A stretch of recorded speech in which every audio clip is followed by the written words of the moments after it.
Good afternoon.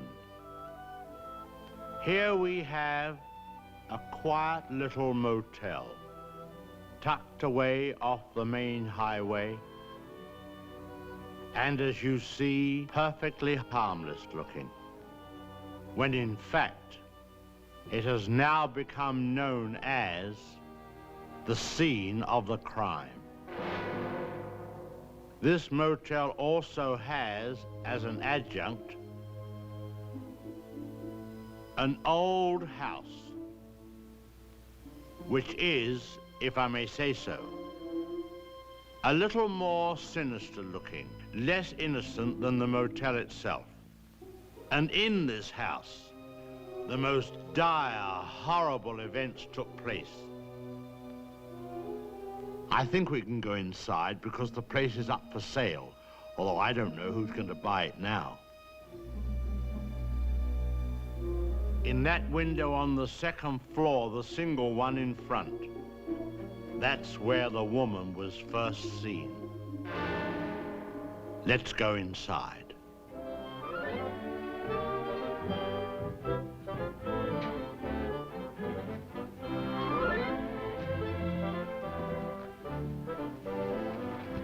You see, even in daylight, this place still looks a bit sinister. Now, it was at the top of these stairs that the second murder took place. She came out of the door there and met the victim at the top. Of course, in a flash, there was the knife, and in no time, the victim tumbled and fell with a horrible crash. I think the back broke immediately. It hit the floor. It's difficult to describe the way that the twisting of the well, I won't dwell upon it. Come upstairs. Of course, the victim, or should I say victims, hadn't any conception as to the type of people they would be confronted with in this house, especially the woman. She was the weirdest and the most... Well, let's go into her bedroom.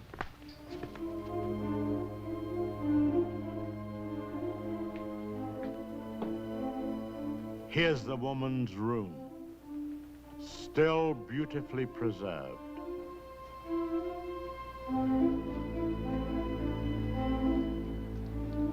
And the imprint of her figure on the bed where she used to lay. I think some of her clothes are still in this wardrobe.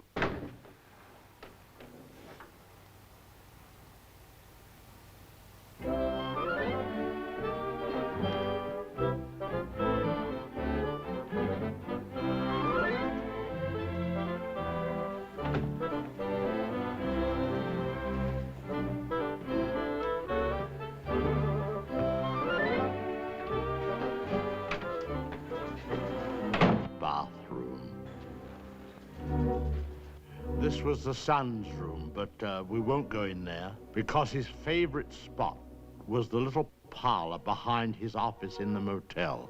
Let's go down there.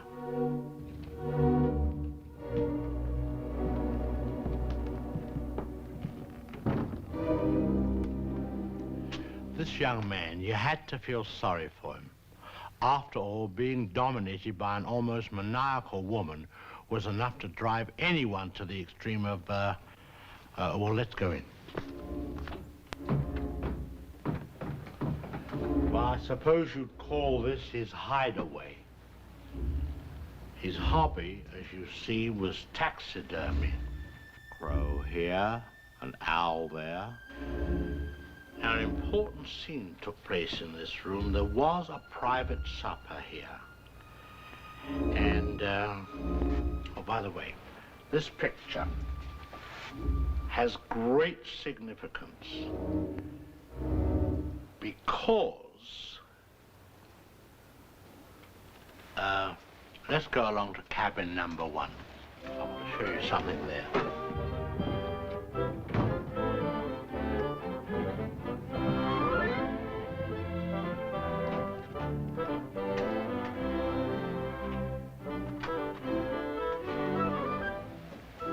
All tidied up.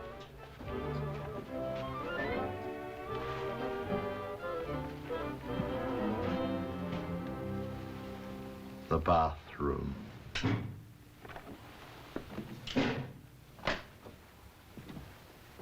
Well, they've cleaned all this up now. Big difference. You should have seen the blood.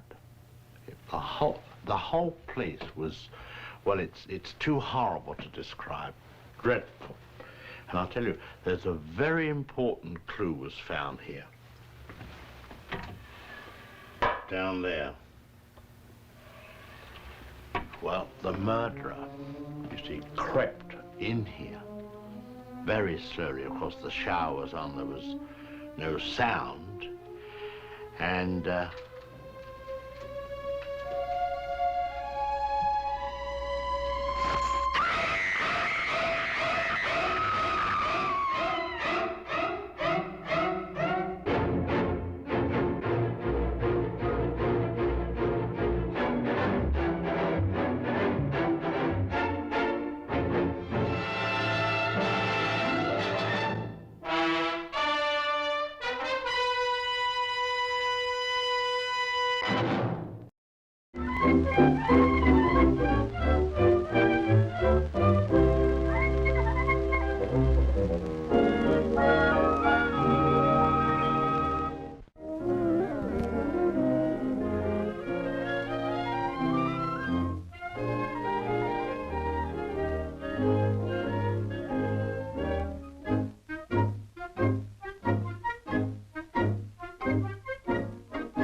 Isn't he cute? I think he's funny. Who, me? Yeah, I think you're funny. You'd look funny, too, if you had to spend your whole life chasing yourself around in a circle. What's your hurry? I'm trying to catch up with myself so I can meet myself coming back from where I'm going. Why don't you stop and rest? Not me. I'm a spinning mouse, and a spinning mouse always spins. Won't you ever stop? Nature intended me to spin, and I'm going to let well enough alone. Once I knew an old man who tried to improve on nature, and something terrible happened to him. He was a nice old man, but he had an idea he could make all ugly things beautiful.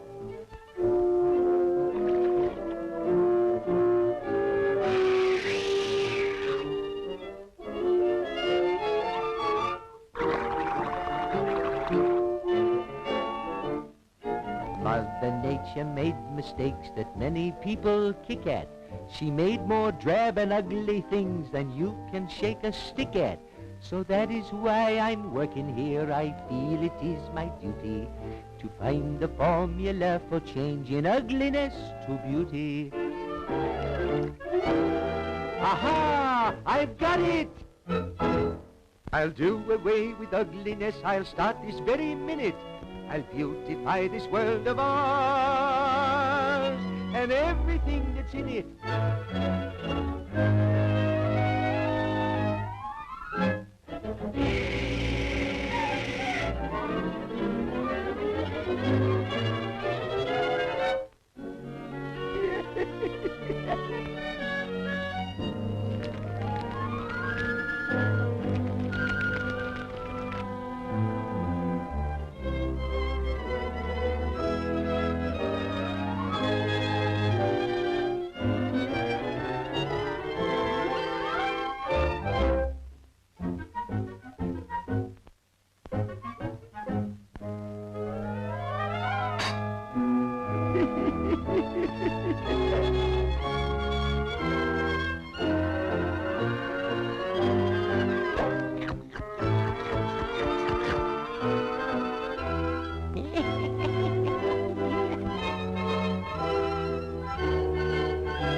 The knowledge in that book of mine is better left unknown.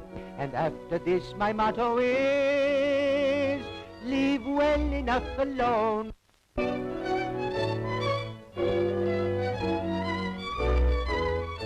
that's what happens when you don't mind your own business. Well, I gotta get back to my spinning.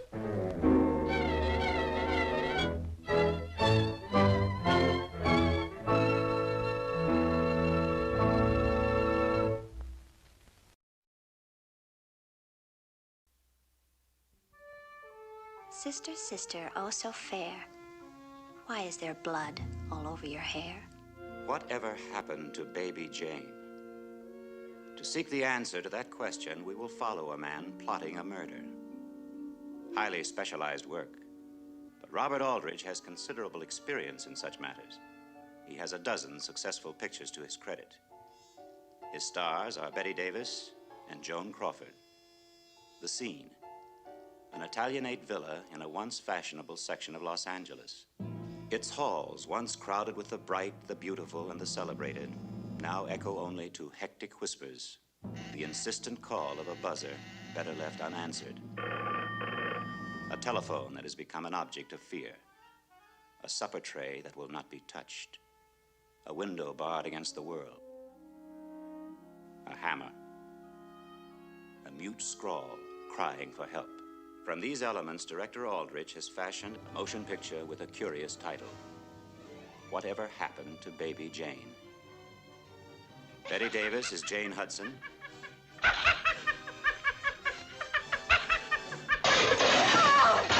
Joan Crawford is Blanche Hudson. But we must warn you, if you're long-standing fans of Miss Davis and Miss Crawford, this motion picture is quite unlike anything they have ever done.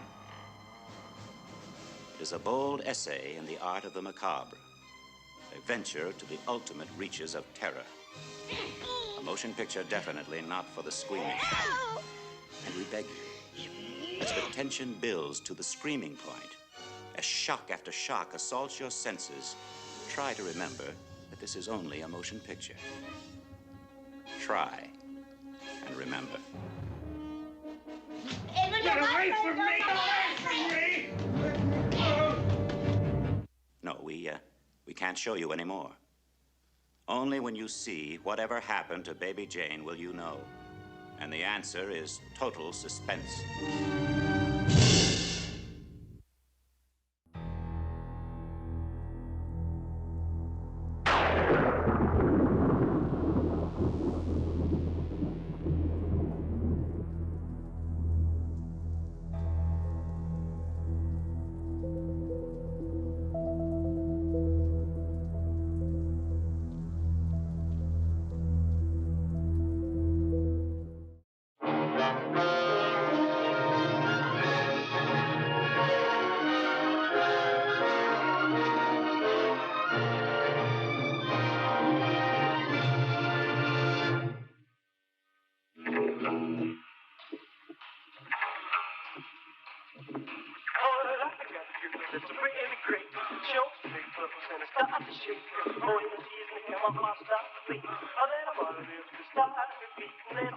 John, let's go to bed.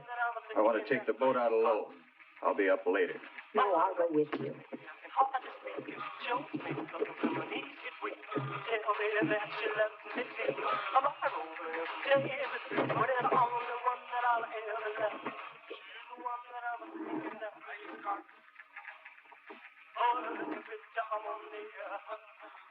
John,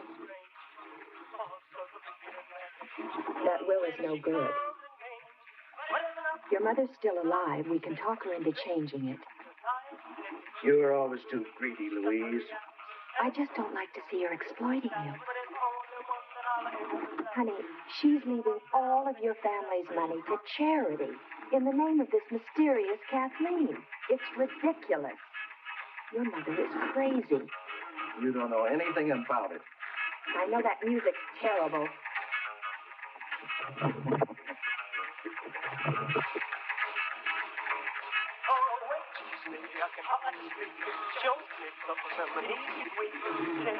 John, you're rowing too hard. Let me row.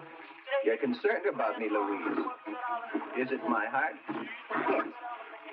You're only a member of the family as long as you're my wife. If I die before Mother, you're a stranger. Entitled to nothing. Now you've done it. Where are the pills? In the coat. She's the one that I'm thinking that he's got. It's empty, you idiot. Well, when she comes and pains, whatever I can say,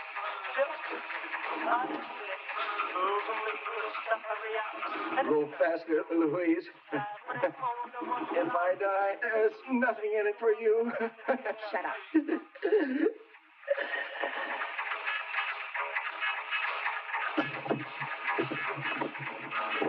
John? John!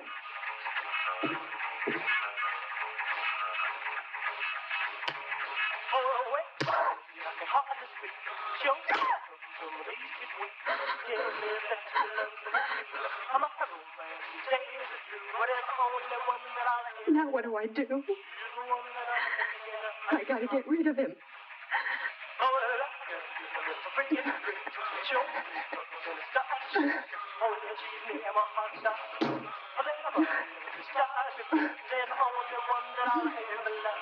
She's the one that I'm thinking that he's got. I feel so strange. Sparks start to begin that day.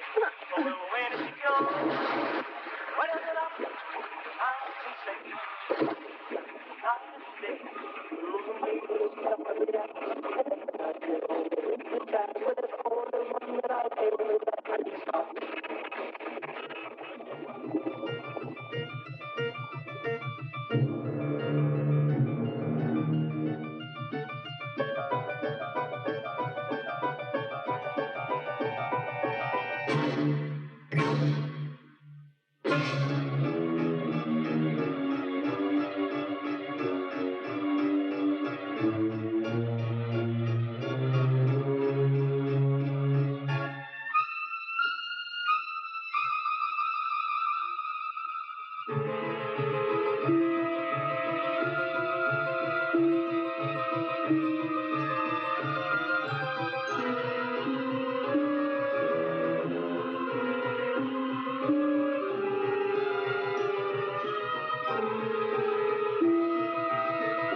back to New York on business or something.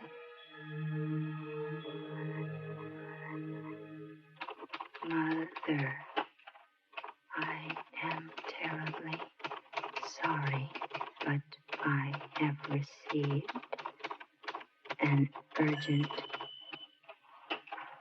wire from New York. Since I must leave tonight, I will be forced to miss Kathleen's memorial ceremony. But you all know my thoughts will be with her in loving memory.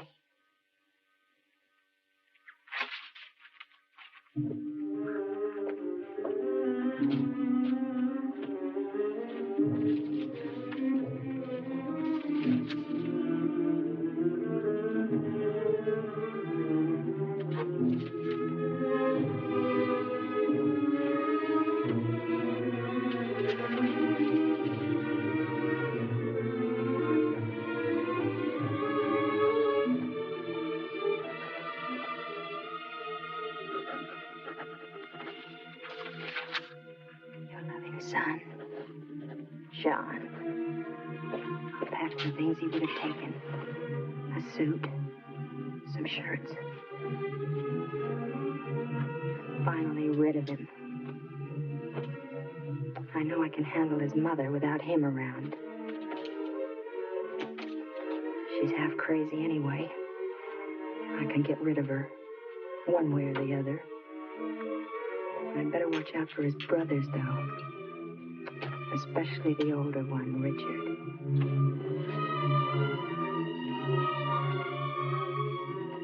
The typewriter.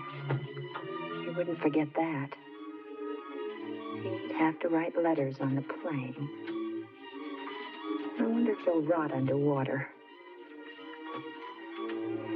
Everything.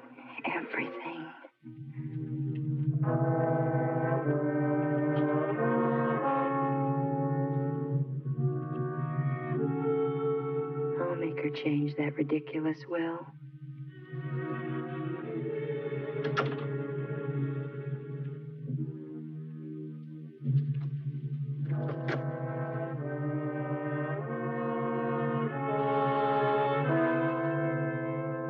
Your loving son, John.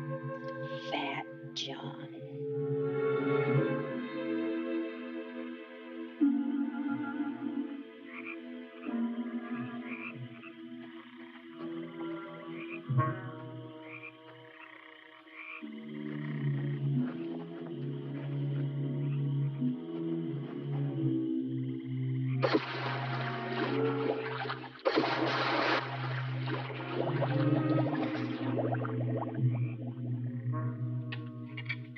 I hope everything works out with John's business. I'm sure everything will be fine. Your brother's always had a way of solving his own problems. I'm sorry we're in your way. What do you think of Ireland and Castle Howerin? Ireland's fine. Castle Howerin is a bit perplexing.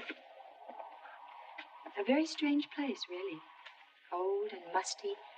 The kind of place you'd expect a ghost to like to wander around in. Kind of a haunted castle. Castle Howerin is haunted. By your mother. By Kathleen. I know very little about her. In fact, I didn't even know you had a sister until we arrived here. There's not that much to know about her, really. My mother was about 40 when she gave birth to Kathleen. It was like a gift, she used to say. An apple for the starving and Kathleen for me. She even had a poem. 3 sons, each who would marry and go away. But little Kathleen would always stay. It's engraven on her little tombstone now. How did she die? She drowned in the pond.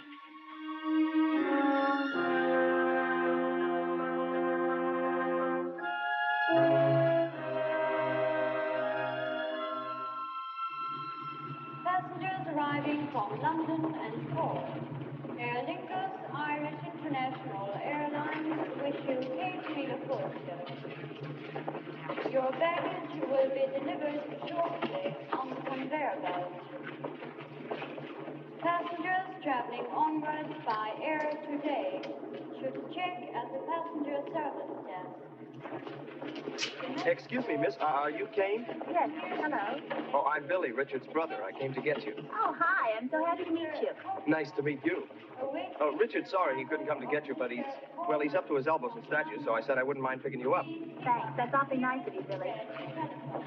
Aer Lingus Irish International Airlines wish you Cape Vila. Your baggage will be delivered shortly on the conveyor belt. My oldest brother, John, had to leave early this morning, but his wife, Louise, is still here. She's from America, so you won't get homesick. That's my bag. Oh.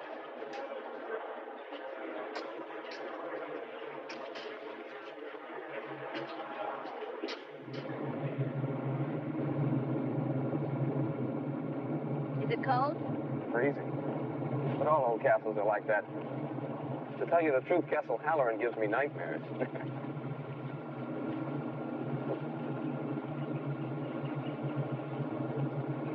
There it is.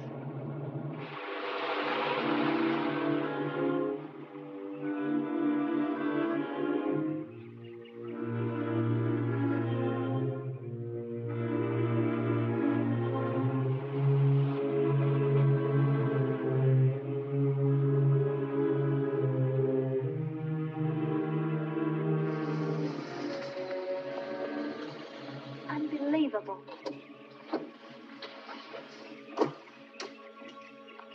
We'll leave the luggage for a minute. Come on, I'll take you to him.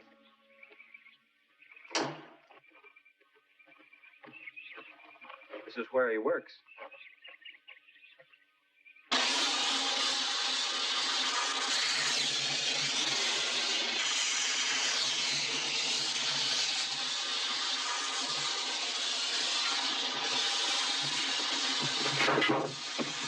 What is it?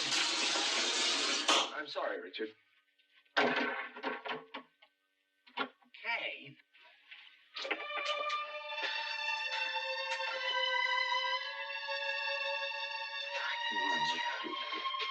Oh, I'm sorry I didn't pick you up myself, honey, but I wanted to finish this statue. You look wonderful.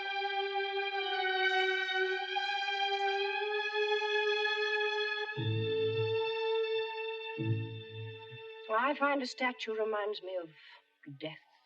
How very unusual, Lady Halloran, for a woman to have been married to such a famous sculptor and yet feel that way. Did John mention when he was going to return? He wasn't sure. We thought I'd stay on for a while to get to know the family. And then if he couldn't make it back, I'd just return to New York. How long is a little while? As long as you like, Mother. Oh, you're very welcome here, Louise.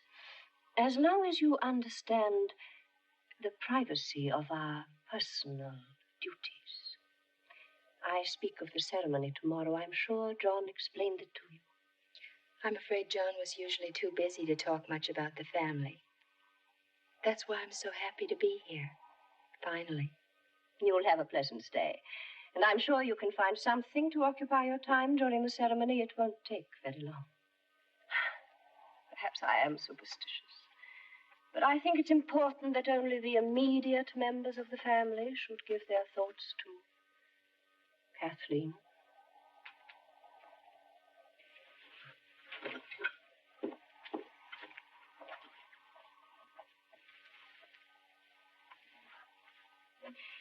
Excuse me.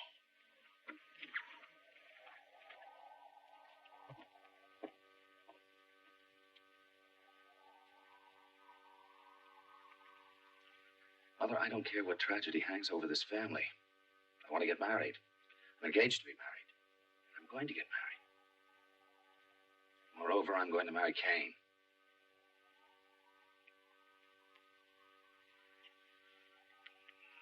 Mother. Kathleen's dead. She's dead for 7 years. You never talked so much when you were a child. Oh. I cried a lot, didn't I? Afraid I might be doing that again if you frighten her away from me. You want me to include her, to talk to her. Yes. Yes, I do. Very well. I will. I'll tell her I don't care for her. Mother. You heard her. And I promise you, I'll never forget it.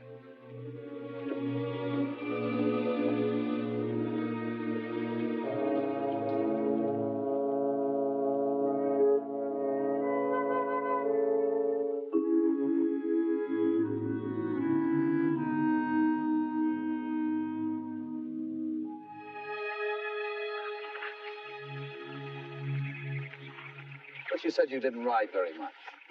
I don't. I'm just showing off because I finally got you to myself. Good morning. Oh, good morning, Louise. It's nice to see you're enjoying yourself for a change. The mood around this place isn't good for her. She may be right. Especially an American girl. You can tell she's been raised on promises. What are you going to do about that? What are you going to do about that? I don't understand. I saw you squirming when Mother read the will. You gave John enough dirty looks to give him a heart attack. Don't joke about that. You know he has a bad heart. But I know you didn't mean anything by it. You know, I think you ought to spend more time with your wife-to-be. You're an intelligent woman, Louise. You notice things, size people up. You know when they're happy, you know when something's bothering them. I want you to do me a little favor. Of course. Keep that microscope you've got built into your eye off of me. I'll see you.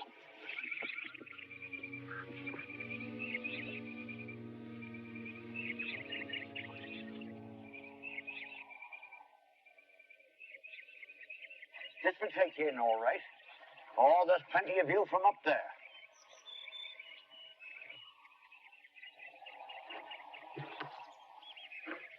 Must be very interesting to know about all the secret passageways. Oh, I know them all.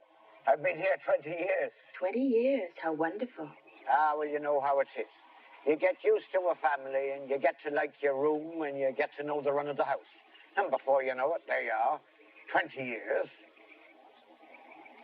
You must have been here then when, the little girl. Ah, yes. That was a sad thing, that was. Lord Howerin was a much-loved man, and he invited one of the country fellas up here for his wedding. Oh, a big wedding that was, a big banquet, and everyone invited. She was all dressed up as the bride, running about to her heart's content all over the place. There's never been a wedding here since. What about Cain and Richard? Well, it's not my business, but I wouldn't be betting you'd see another wedding here. Well, I must go back to work.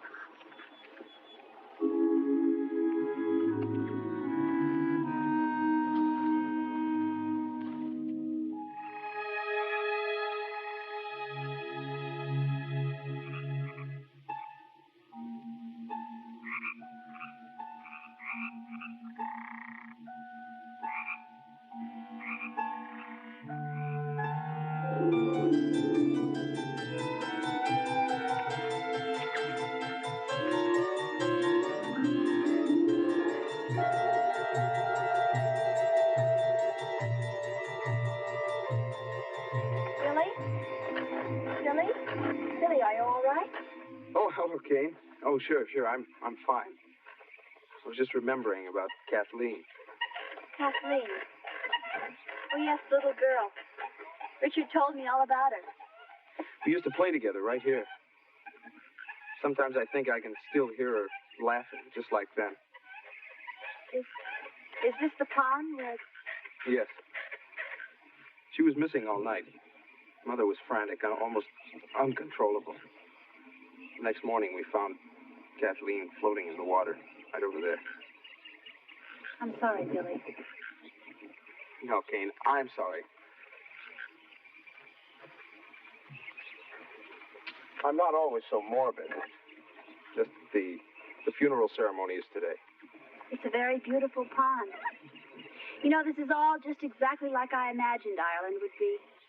It rained the day of the funeral. We stood around her grave under black umbrellas. And then we threw flowers under her little headstone.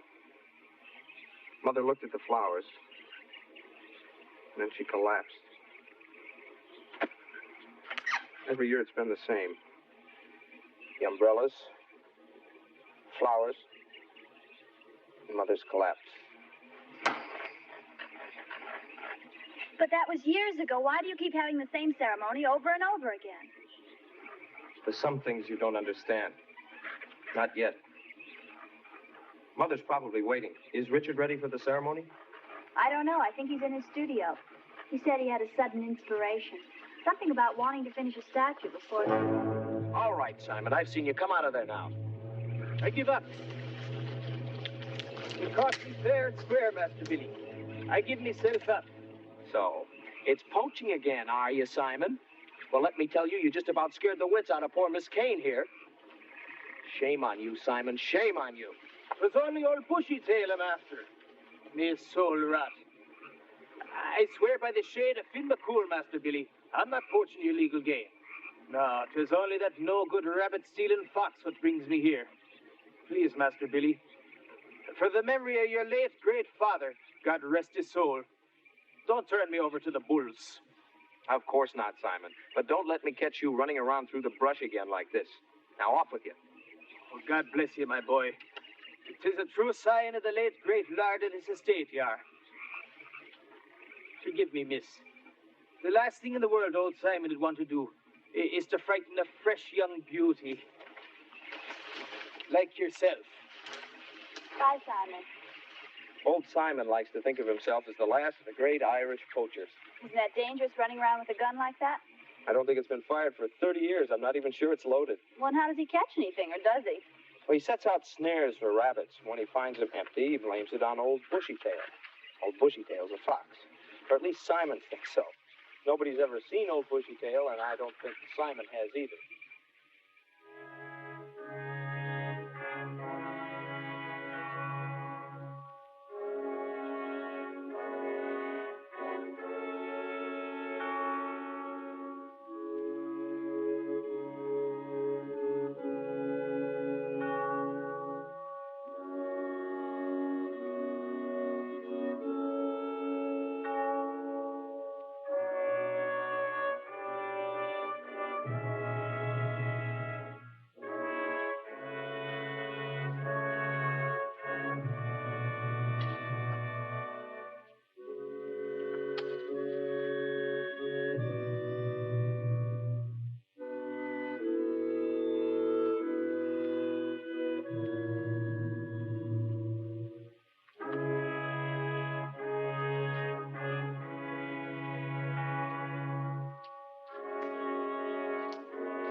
Please, let me help.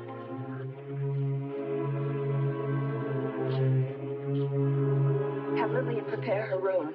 I'll take care of her.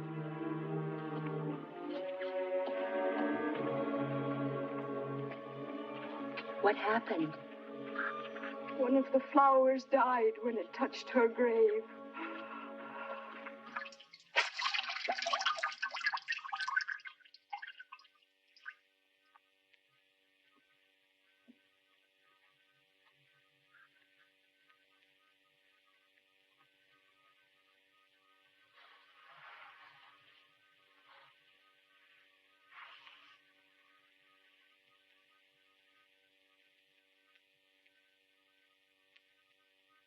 Oh. Rest.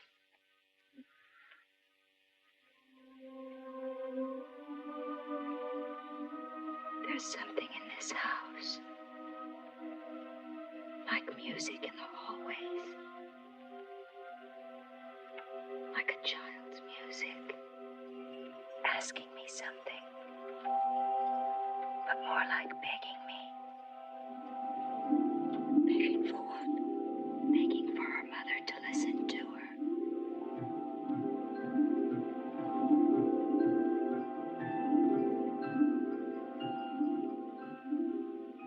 You know, I heard her. She asks for you. Oh, tiny thing. She wants you to listen to her.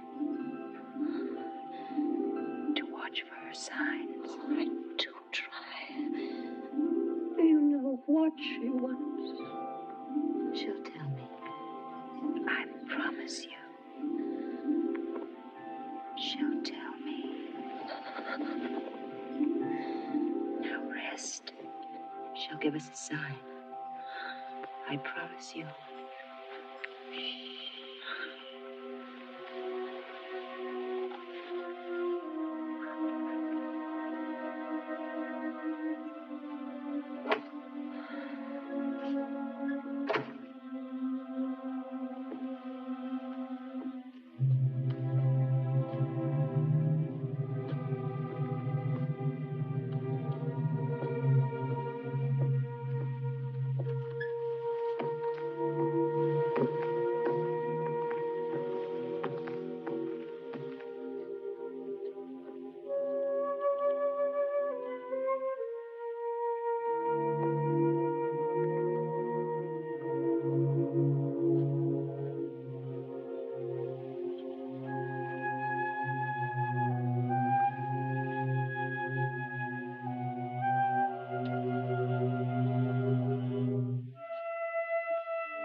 Are you lost? No, are you? I think you'll find that you're in quite the wrong part of Castle Howerin to find your room. Good night, Louise. Good night.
dictionary says, paranoia, mental disease with delusions of fame, grandeur, persecution.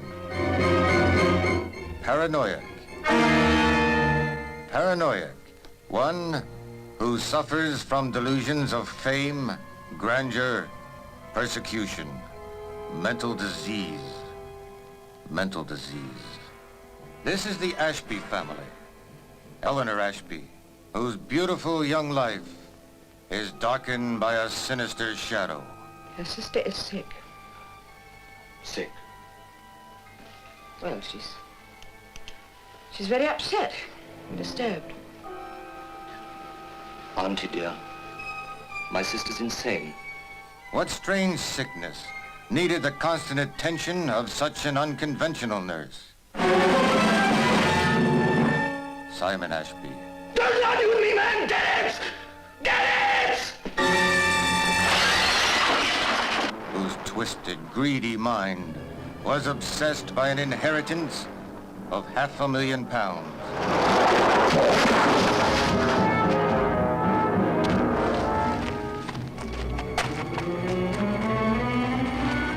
For 8 years, they presumed that Anthony Ashby was dead. Now, his unexpected return engulfs the Ashby family in a wave of terror. Go away! Don't come near me! Don't come near me! I'm like Simon! I'm mad! I'm insane! Harriet Ashby, who guarded with insane loyalty a secret too horrifying to share. Simon belongs to me. No one shall hurt him.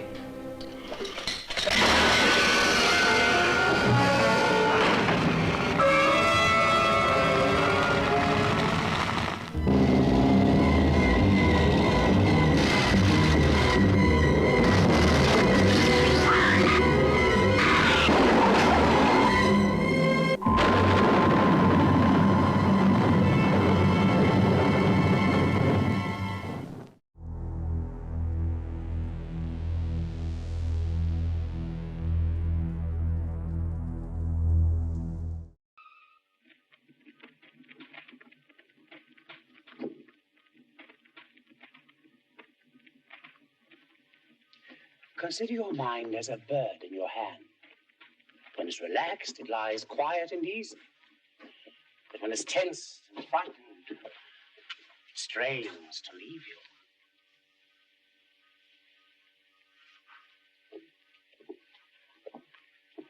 Quite a simple principle, isn't it? You're engaged to treat my body, not my mind. Now, don't you try to separate that which nature has joined. What I'm trying to say is this, that every year at this time, you work yourself toward a point of hysteria. You remember, you worry, you imagine, and then you collapse. I just can't believe that such a punctual cycle is physiological. Aside from all this, am I well? Aside from all this? Oh, yes. What I want you to do is to rest and to relax your mind. Remember the bird in your hand.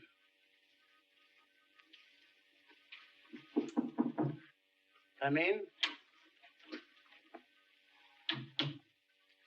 Will you bring a summer dress for Madam, something youthful and cheerful, so that we can have lunch on the terrace? And my daughter-in-law, Louise. She isn't in her room. I don't think she slept there last night, if you are to ask me. Yeah, but nobody's asking you, little girl. Now, hurry up with the lunch, or I'll wish 5 years of spinsterhood on you. I must know where Louise is. I've never noticed this interest in your daughter-in-law before. Will you please find her, Lillian? Yes, ma'am. Her ladyship's summer dress. Anything will do.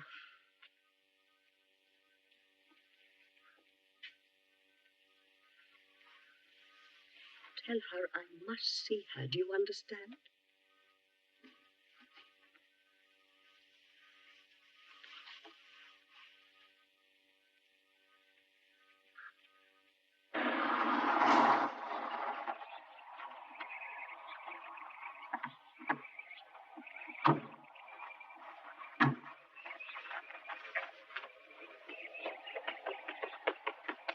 Excuse me, Mr. Halloran. Your mistress sent me to find your sister-in-law, Louise. Have you seen her, sir? I'm sorry, Lillian. We left pretty early this morning. She's not in her room? No, sir. Her room wasn't even slept in. Try asking my brother. Yes, sir. Luncheon is served on the terrace. Thank you. I wonder where she is. I don't know.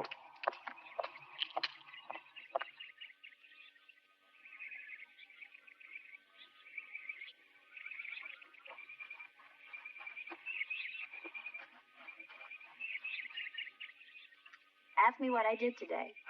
Right. What did you do today? Nothing. Ask me why. Why? Because you weren't there. Thought you were going to work. If you're going to be my wife, you'll have to be of the trusting, silent variety. Hey, Richard, you seen Louise? No, I haven't. Why? I don't know. Mother's looking for her. Oh, is that Caleb? He's back. Good afternoon, Mother. Good morning, Caleb. How are you, Richard? I'm fine, Caleb. And no more headaches, I trust. Unpleasant things, headaches. Gnawing away at a man's most valuable possession. Congratulations on your charming fiancée. Lillian. Patrick hasn't seen her, ma'am. And Arthur says that none of the cars, except Master Billy's, has been used. Have you counted the silver? Probably the most astute diagnose you've ever made, Caleb. You're all being ridiculous.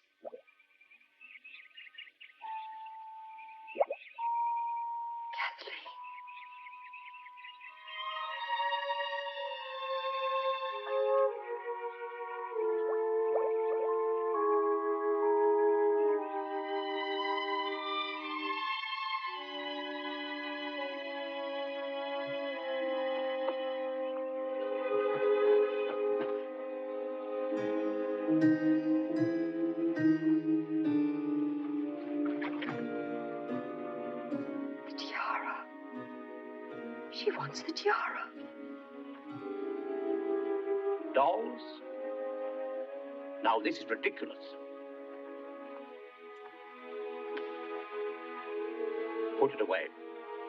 Probably belongs to the gardener's child. Now, this is very bad for your mother. They're Kathleen's dolls. I saw them float up from the bottom of the pond. One of you has a brilliantly imaginative and sadistically effective mind. I wish I could keep up with it. Dr. Caleb, take this home and study it. Fish the rest of them out. Burn them.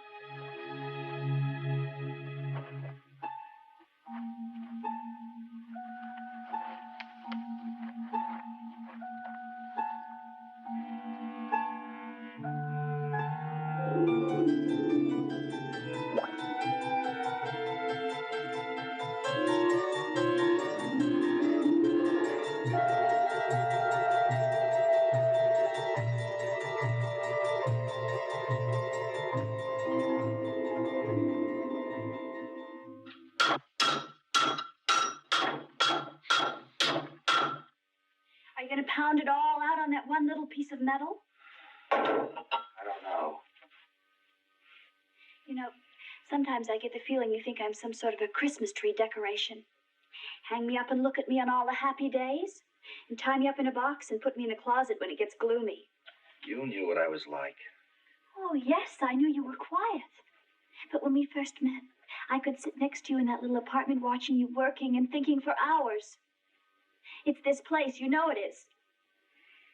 What do you want me to say? Nothing. Kane.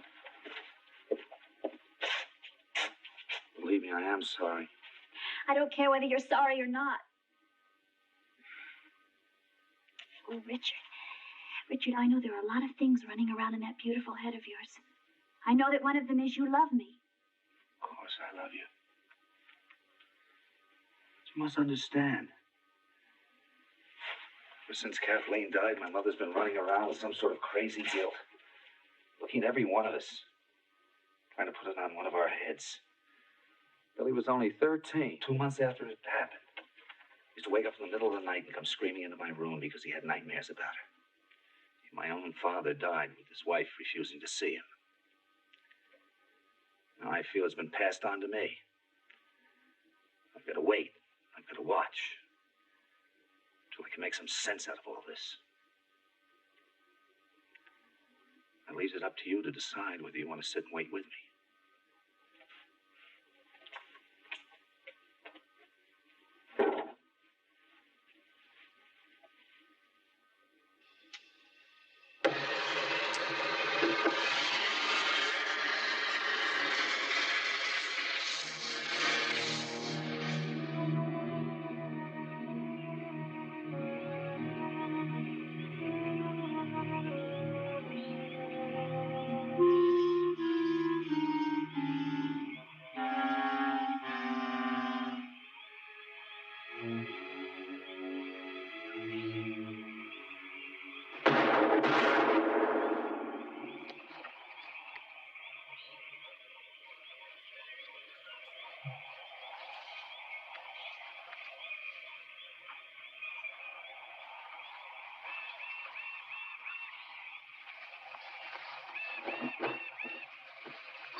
What do you think of the pond, Arthur?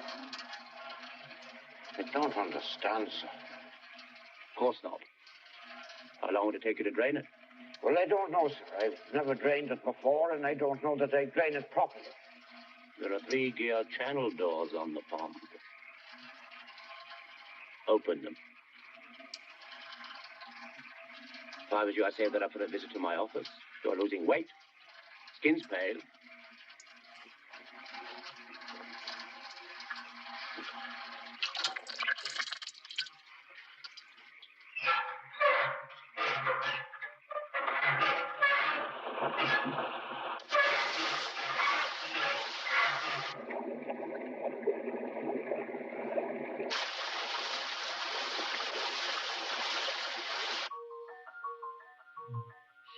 Always loved the tiara.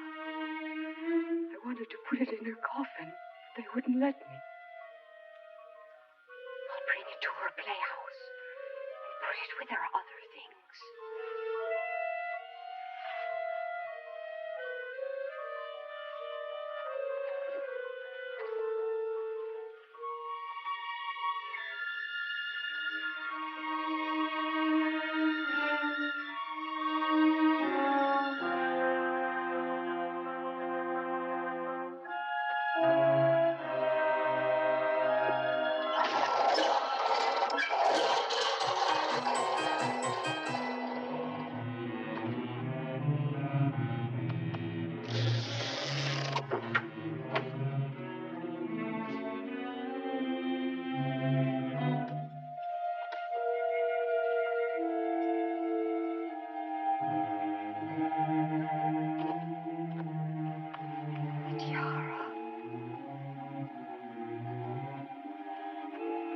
You want the tiara.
Richard! Richard, please come! Somebody, please come! Lillian, call the doctor. Will it be Dr. Caleb? Anybody. And get Richard here.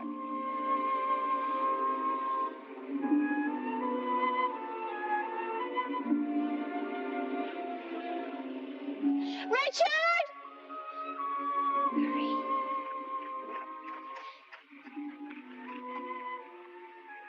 He's still breathing.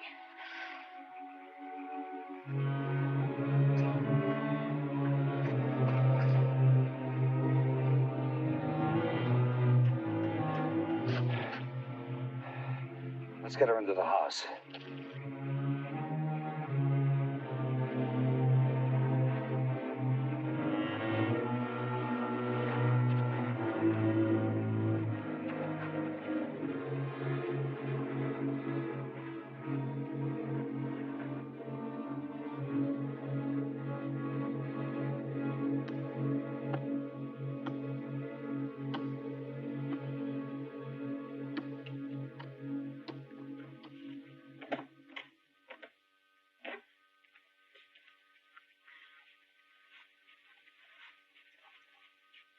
Why don't you go to bed, Billy? I will in a minute. You're going to get all depressed sitting here by yourself. Did you ever see where my room is? You have to go down a corridor where nobody's lived for the past 50 years. and up a flight of stairs where my great-granduncle or somebody tripped and broke his neck. And then past the spot where my grandfather died of a heart attack. I'd rather be depressed here than there. Poor Billy. No wonder you used to get all those nightmares. Used to. I still get them. What are they like? Are they terrible? I don't know. They're more strange than terrible. I'm always a little boy when I'm in my room. It's late. I hear somebody outside making a kind of a scraping sound. I get out of bed, look out of the window, and there's a man climbing up the wall, coming closer toward my window.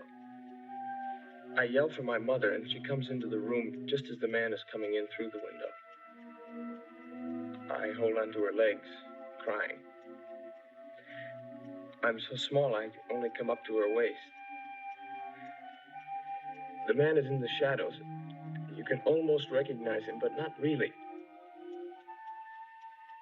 He says that he's insane, and that someone else in the room is insane also, and that he's going to nod his head. And when he does, that other insane person will nod their head. He nods, and I look up at my mother, and she's nodding her head. And then she starts laughing at me, and she picks me up in her arms, runs outside, and throws me into the pond.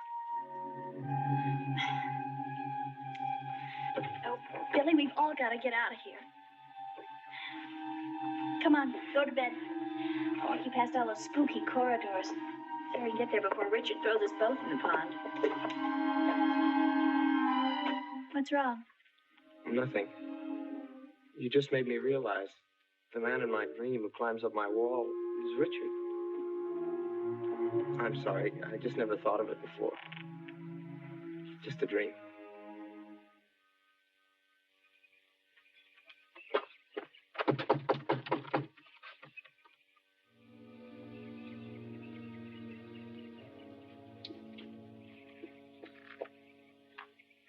What is it, Arthur?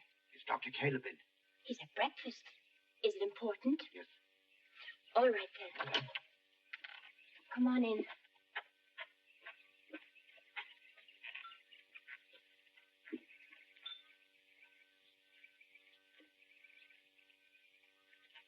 Excuse me, but Arthur's here. He says he has something important to tell you. Excuse me.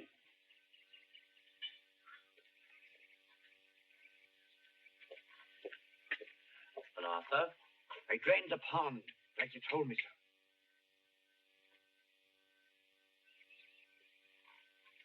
And there's something there I think you'd want to see. Show me.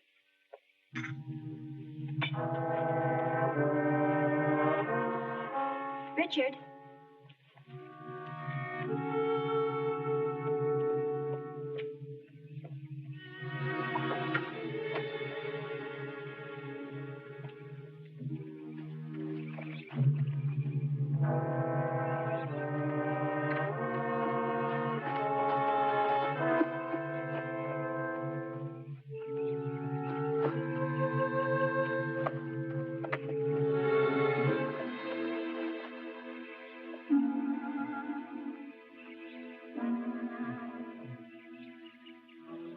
A shrine.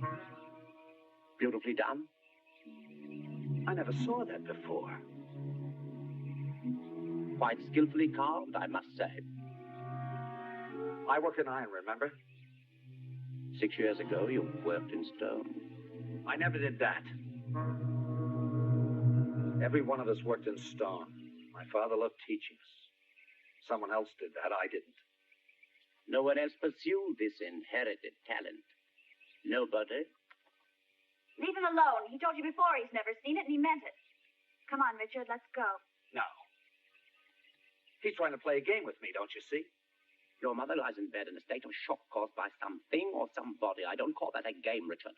Has the all-seeing doctor noticed that a certain money-hungry, conniving little woman has left our midst? That my mother in her struggle clung on desperately to a very valuable diamond tiara? But I think that shrine has been in that pond for 5 or 6 years. I don't think that 5 or 6 years ago Louise had even heard of Castle Howerin. Do you? What do you want out of this, Doctor? Oh, I don't know. Just the solution to the nightmare that has disturbed this family for 6 years. After all, I am the family doctor, you know.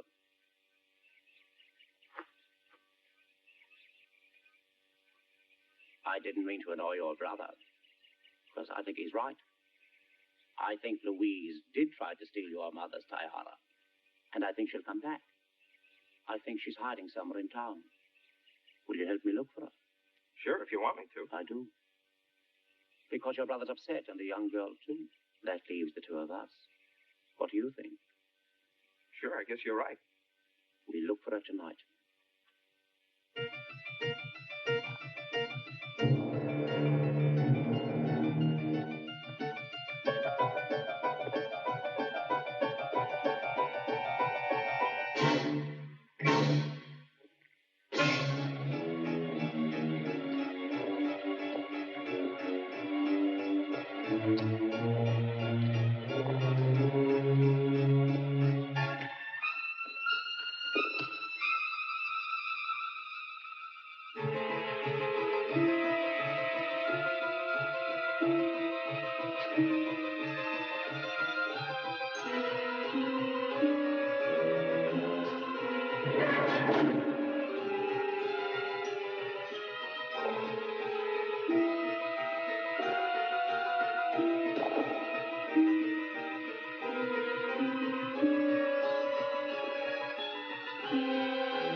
I told you not to follow me. Look at you. You're frightened to death. Now settle down. What are you doing here? The studio where my father worked. Kept his stone cutting tools here. I was trying to find out who made that monument. Oh, Richard. Richard, I'm sorry. I'll never touch you again, I promise. We can get married now. Your mother's still sick and she won't be able to stop us. No one will be able to stop us.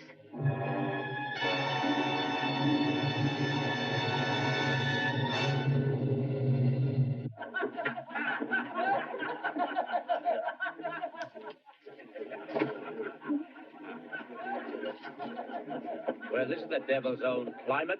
Good for the grass and the country doctors. If I to survive by treating the common cold, I might as well retire.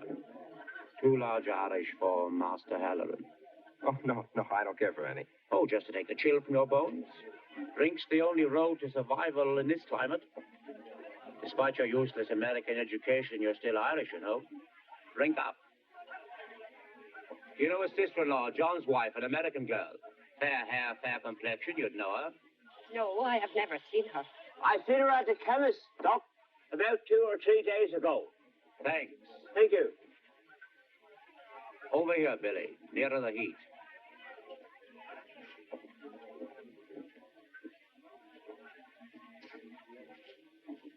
Drink up.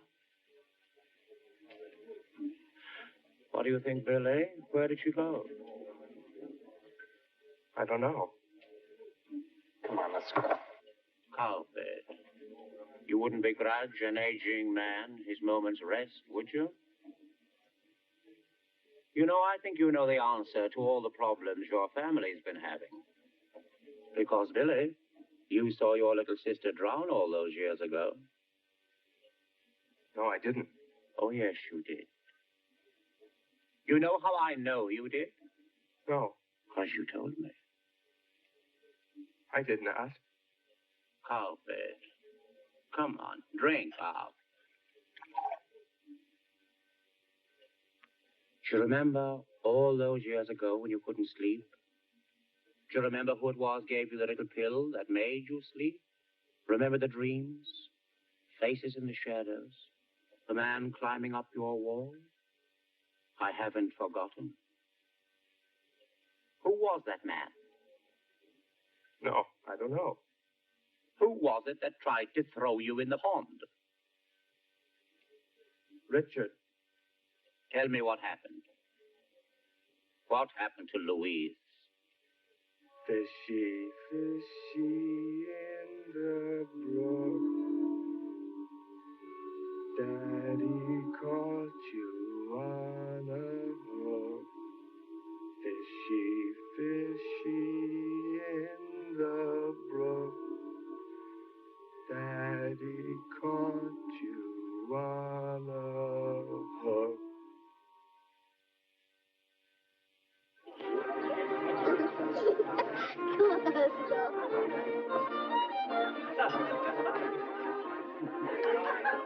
Has anyone here seen Richard? No, I haven't seen him.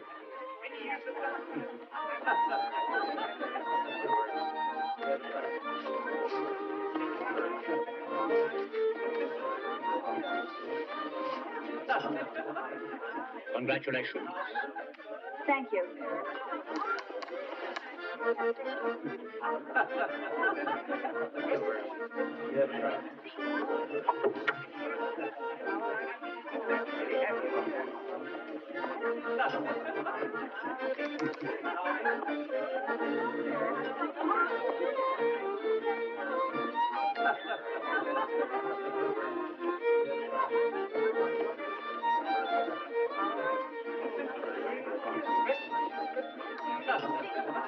Excuse me. Yes. You know, the one thing in the world that really chills my bones to the marrow is when a pretty girl in a wedding dress looks at me and finds me repulsive. Oh, don't be silly, Doctor. Oh, I'm often silly, one of my major vices. Another one is a desire on my part to help others. However, rancid that mess out. Then you can help me by telling me where Richard is. I'm not sure where Richard is. Or indeed, what he is. Oh, and you wonder why young girls in wedding dresses give you dirty looks. No. I'm quite serious. I've known this family for a very long time. I've been aware of the atmosphere of depression and the slightly demented quality that hangs over it. But these are subtle matters, so I never spoke. I will tell you, young lady, that I know that Louise did not leave, but was taken away from Castle Halloran. Perhaps even her husband, John, didn't actually go on that business trip. I don't know what you're talking about. Because you don't know what I'm talking about, you think I'm some kind of villain. Can you imagine what it's like to try to help others and to be mistrusted every time my lip twists? This doesn't mean that every word I say is sinister. I don't know what you're trying to say. What I'm trying to say to you that I've discovered things in this house that make me uneasy. And that you are probably in a position of some danger. From Richard? Primarily from Richard. But I'm not sure. It could be anyone. Well, maybe you have forgotten. But I certainly haven't. I'm his wife now. And his sister and his sister-in-law and his mother. And perhaps his eldest brother. I swear to you, Dr. Caleb, you are a very sick man. Jane! What's the matter, honey? Where have you been? I was just outside having a smoke. Well, let's get out of here. I don't want anyone to see me crying.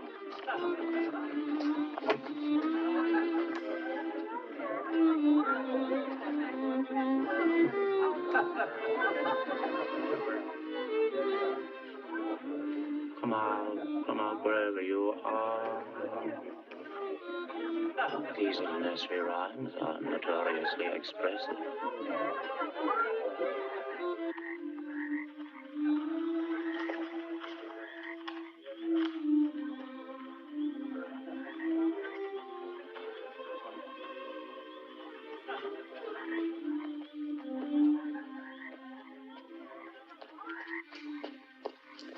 Come on, I don't care what anyone says about you. Who said anything about me? No one. Everyone, I don't care.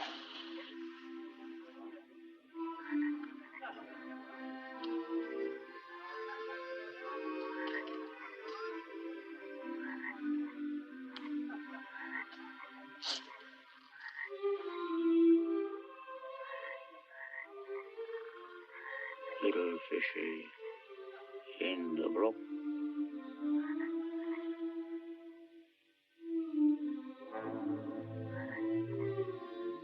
Papa's hanged you on a hook.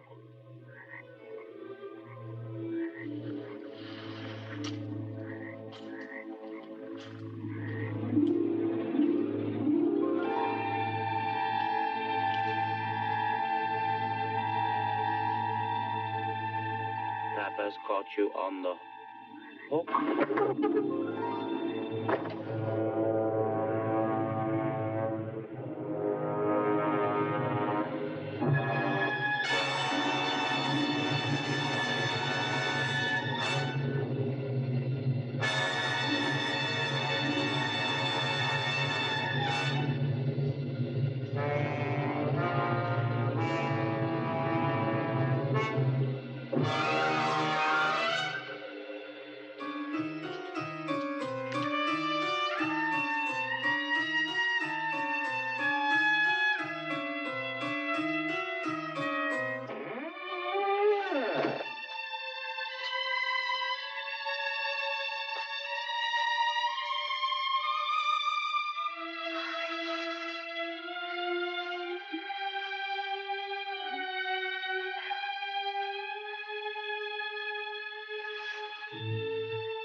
What is it?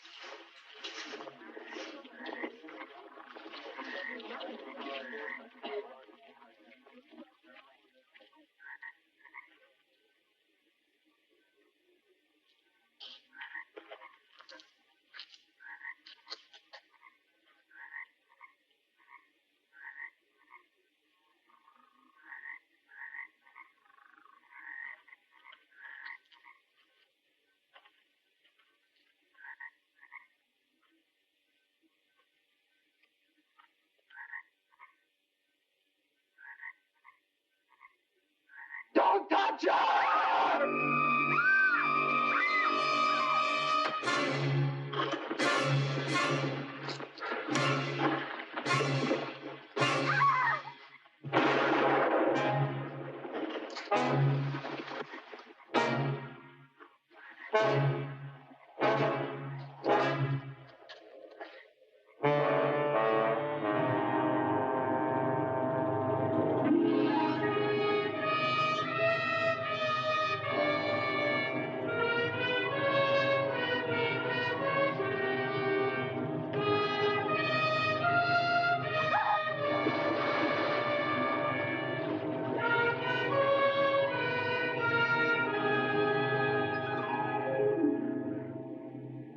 Forgive me, Kathleen.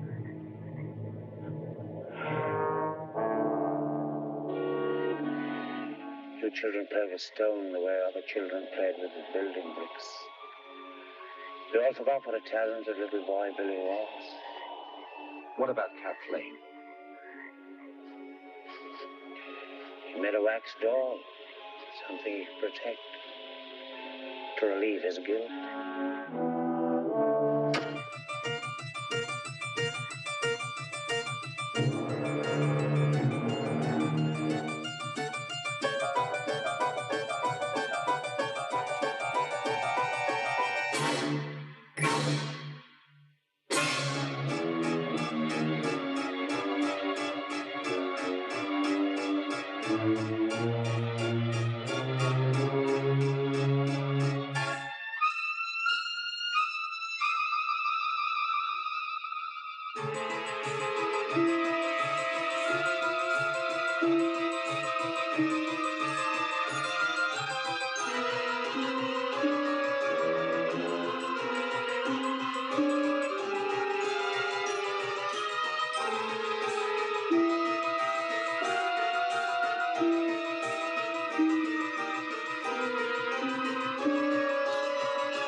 never been a ghost story created especially for the adult moviegoer until The Innocents.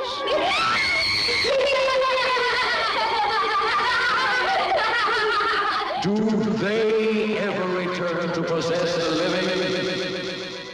20th Century Fox, which presented Deborah Carr in Heaven Knows Mr. Allison, and such outstanding motion picture immortals as Snake Pit, Gentleman's Agreement, and Peyton Place, now gives you The Innocents.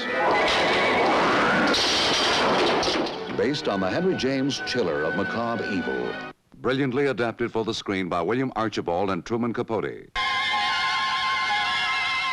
Do they ever return to possess the living? You can see. You must.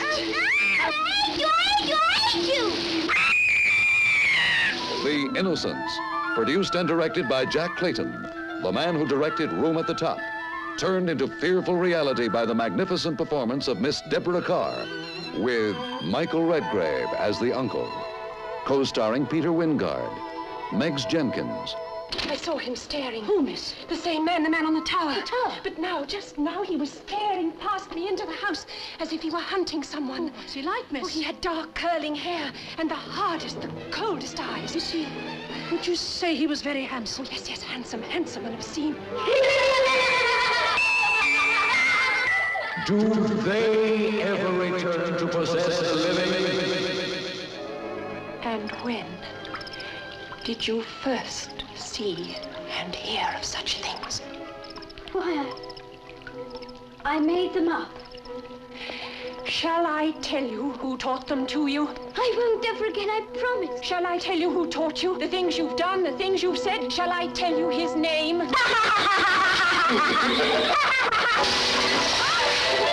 Perhaps the most controversial concept in human relationships ever presented on the screen, with one of the world's great stars, from the man who directed Room at the Top, a new and adult motion picture experience.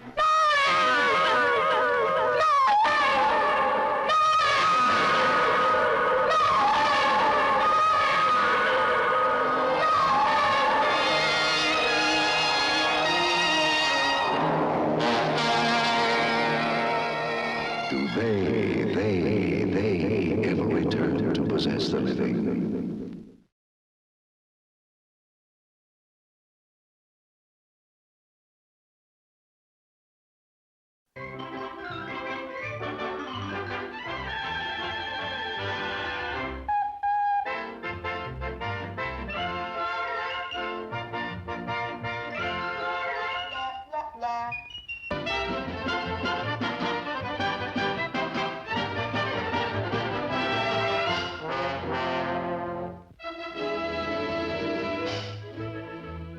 Kids wants to be sailors like your Uncle Popeye, you'll have to learn about them. Boys, this is the famous boat that George Washington couldn't have crossed the Delaware without.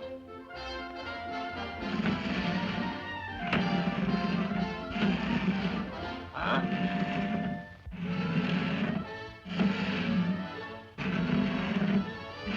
Come on now, breaks it up.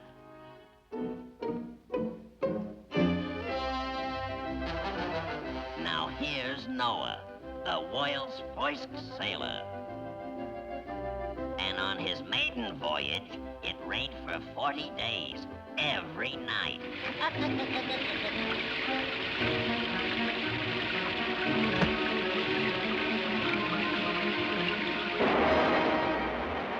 Hey, you kids will get us thrown out of here. Here's a statue of the mighty mariner, Sinbad, the greatest sailor in the whole world. But, Uncle Popeye, you said you was the greatest sailor in the world. Well, that's right. I once met Sinbad the sailor and knocked the tar out of him. Tell us about it, Uncle Popeye. Well, Sinbad lived on an island in the Pacific Ocean that was far, far away.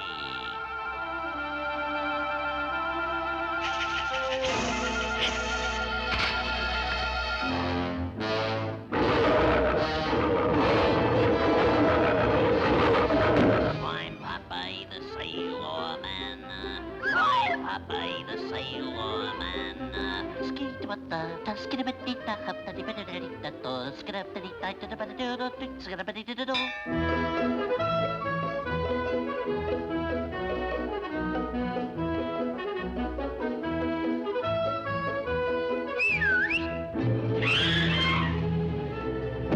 Wreck that ship and bring me the girl.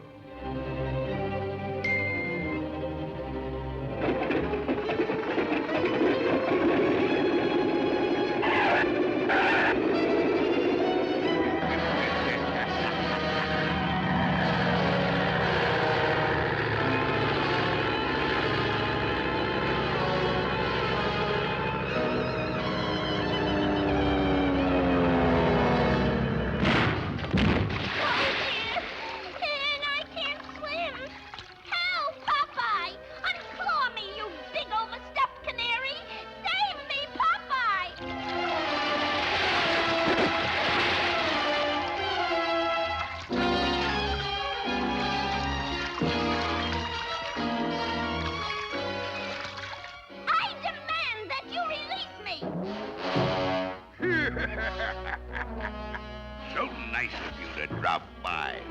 I never talk to strangers. Come on, Whippy. We has to save olive oil.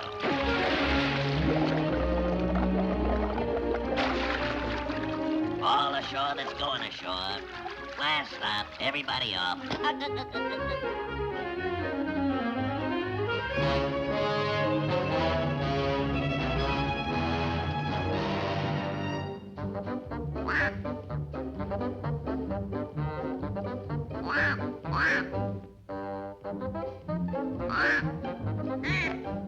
Well, nothing ventured, nothing gained is what I always says. Oh, this sure ain't no tunnel of love. I can tell you that right now.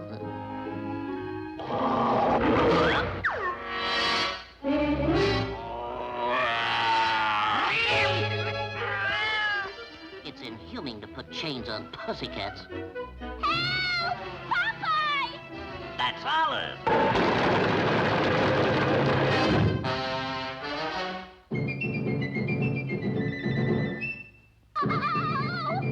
Stop. The jig is up. Oh, Popeye! What's up your dukes, you sea wolf?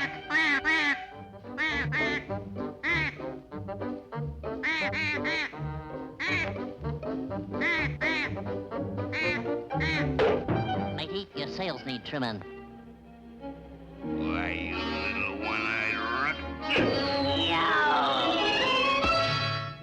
Hey, put me down, you big worm snatcher. Popeye, come back! Don't leave me, Popeye!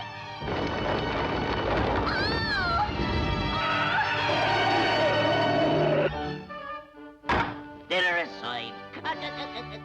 Whoop. Hey, wait a minute. Oof. Get rid of him.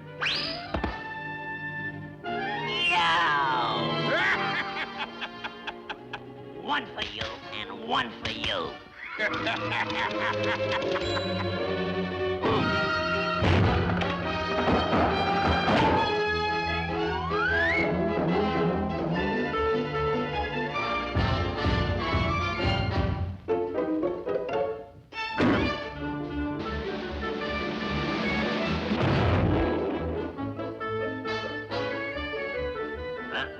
No, you don't. Who says two heads are better than one?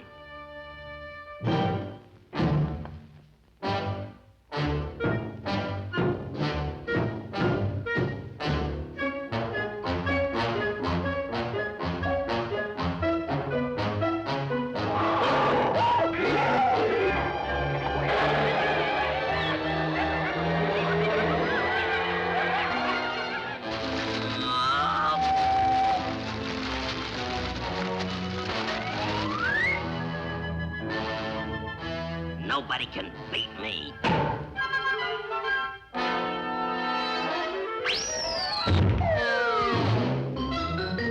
Surprise! Peekaboo.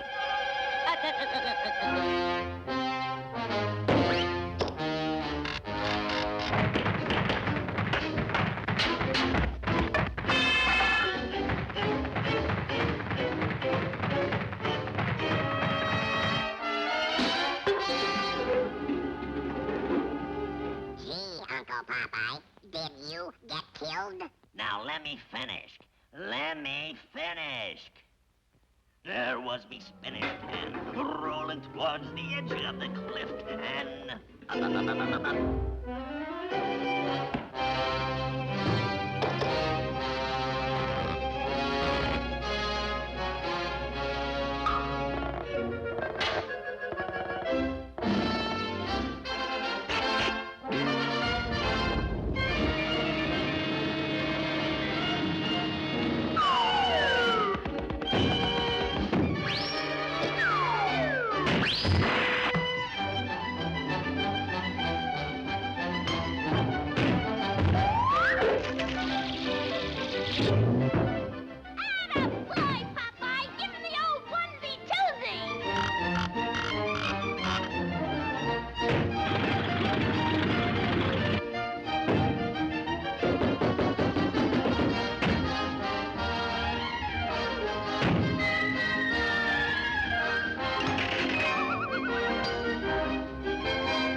That's why I'm the greatest sailor in the world. Huh?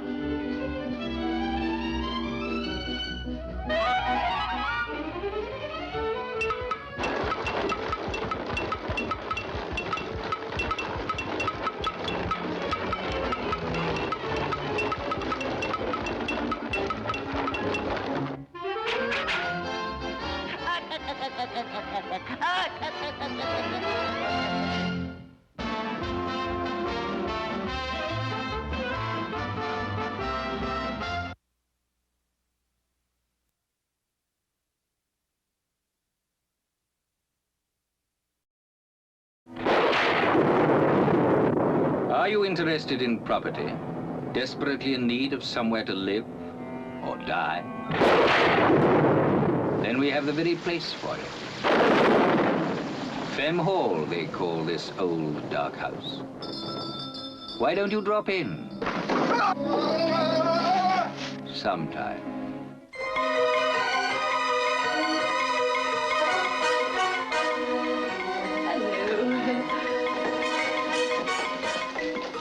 May I introduce a friend of Casper's, Mr. Pendrell? Such a surprise to find he had a friend. We're having you for dinner. Delicious. We should warn you that the Femme family have some very killing habits. But don't lose your patience. You may lose your life. Living in the old dark house is Roderick, the eldest Femme. Then there's Cecily, the prettiest and youngest. Something terrible is happening here. You've got to leave before the others find out. The others? Who are the others? Well, there's Aunt Agatha, who loved knitting, surrounded by a host of wool-gathering relatives. Something or someone must have needled her. Must have been murder. She always knitted so carefully. This is Potiphar, and let's face it, he is plain potty. There isn't much time left, Mr. Pendrell. There isn't much time. Morgana, of course, is the femme fatale, one of the amenities of the house. Don't you have any boyfriends? I always had to be home by 12 o'clock. Well, things were just getting started, and I had to stop. Also in the old dark house, you'll find Casper and Jasper. And dead or alive, they look the same. You're there, and you're dead. No, I'm not. Yes, Tom was just a visiting American who came by accident, and by accident, he was still alive. Remember, we are the sole agents for this desirable property, an exclusive residence that's murder to run. It will be vacant any moment now, on dead easy terms.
hours we're going to be late for the boat. Not if I can help it.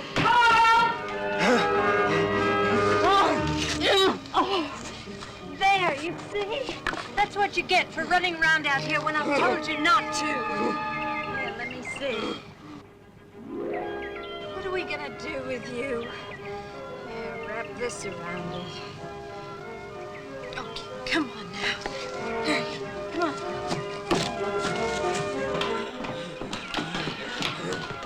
Carl. It's the boat.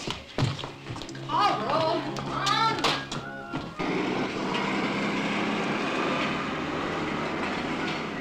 Carl. Mary and I have to go into the bank now. I want you to sit right here and wait for us till we come back. Understand? All right?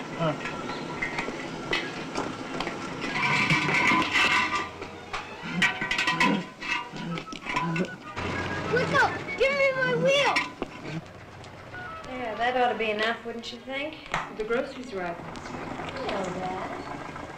Now what's the matter? Nothing. Why the long look on your face? I said it was nothing. I'm not going to take you with me next time. What are you doing here? I've never seen you here before. Sure you have. He's the half-wit brother of the Lennox sisters, the ones that live on Hanley Island. Oh, yeah.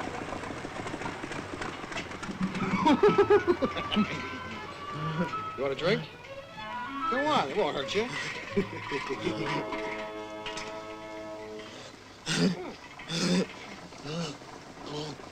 Make you feel good. Come on.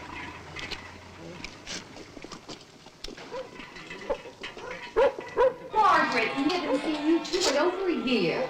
Well, we don't get into town too often. It must be very lonesome on that island here by yourselves. We're used to it. How's Carl? Oh, the same. How's Oscar? The same. It's a good thing you didn't marry him. Maybe.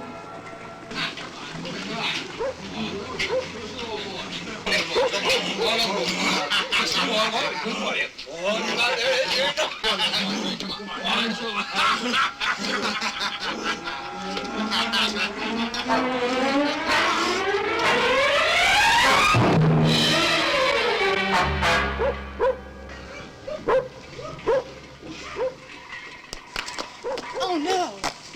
We should have stayed here with him. That's right. Blame me. Are you looking for him? Our brother, yes. Do you know where he went?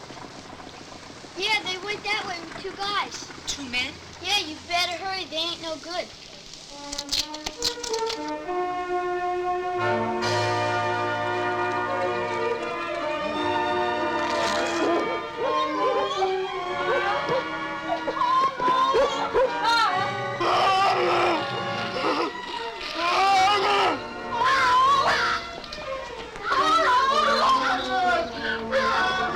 Oh, my God!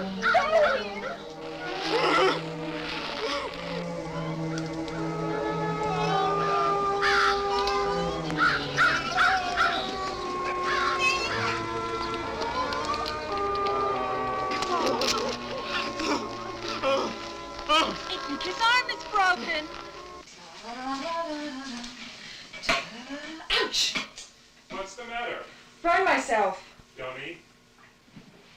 Need help? You bring this tray. I'll take the rest.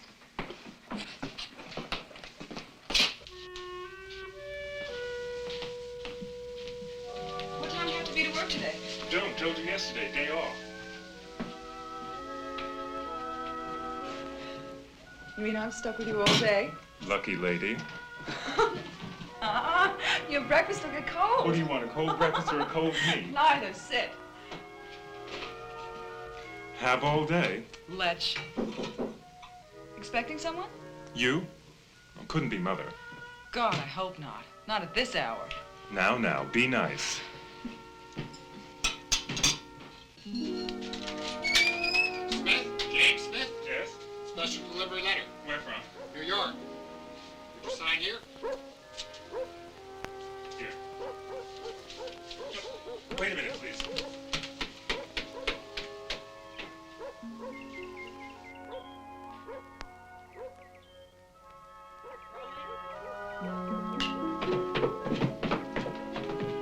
Here we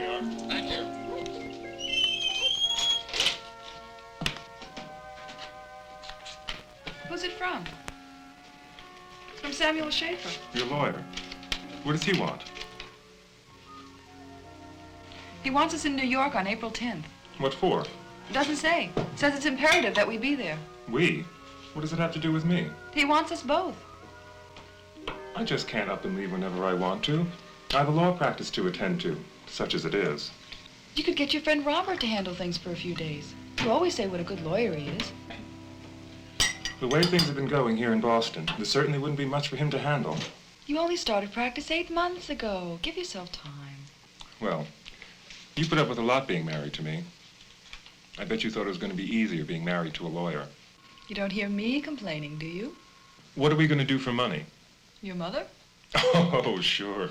That's all we need. Another favor from her. I can put up with it if you can.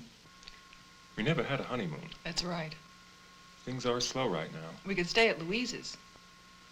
You're a wench, you know that. I know, I know.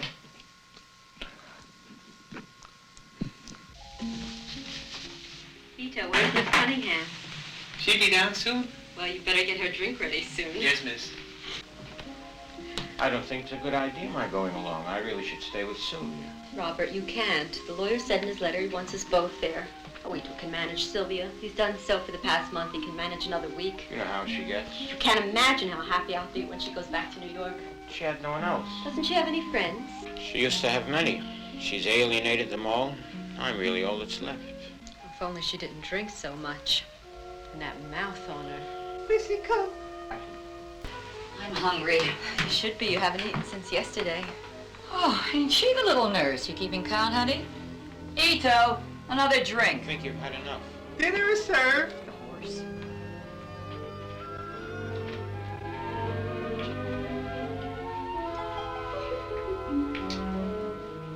I hope you and Ito will be all right while Jennifer and I are in New York. Well, Ito loves me, don't you, Ito? Never seen one like me before, have you? Sylvia, how's your ankle? Stupid, that's what it was, stupid.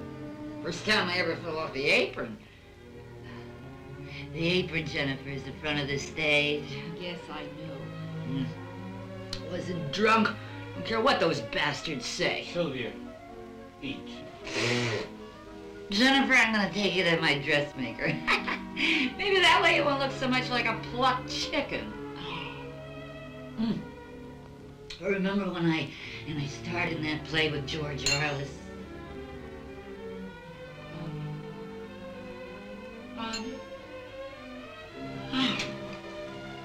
He won't eat. Why not? He won't let me come near him. Well, at least his arm's not broken. Any normal person would have died in such a fall. He's too stupid to get hurt. What kind of person would do something like that? We can't take him with us when we go into town. Do you think it's safe to leave him here alone? Oh, I don't know. Let's see if we can get him to eat something.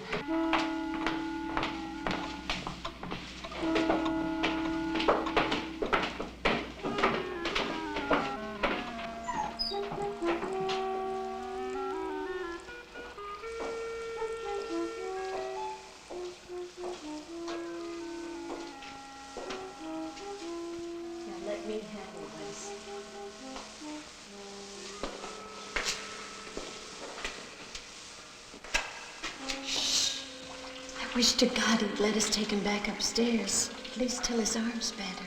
You'll never get him upstairs. Shh. God. It's me, Margaret. Huh? Oh, come on now. Look what I've got. Good. Food good. Oh, it's good. Good. Want some?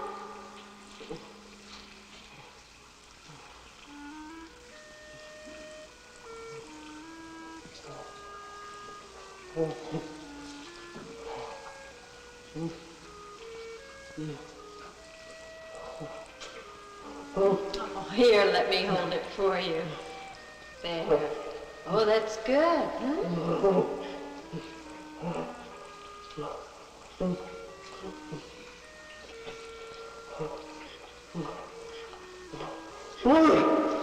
That hurts, doesn't it? I know. His arm's gonna be all right. It's amazing. Let me see.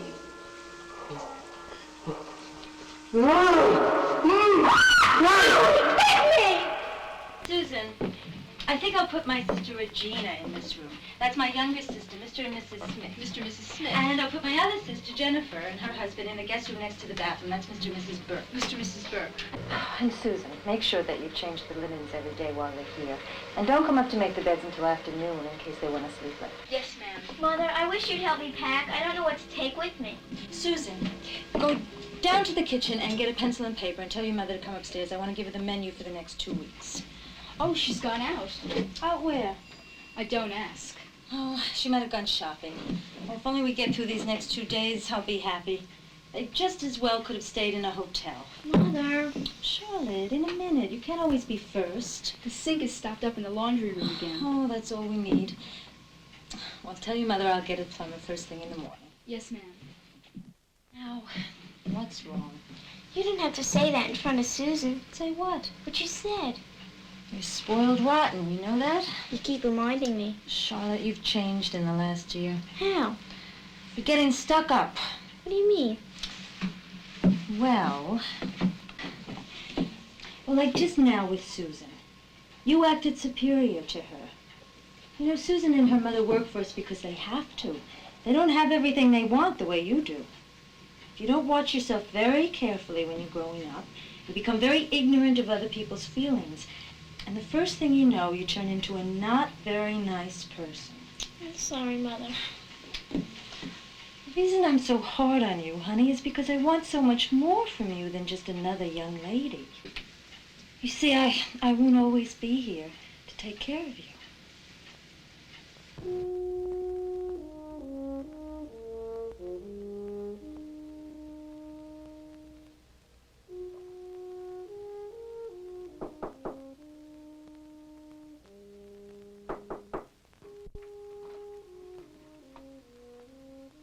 Regina?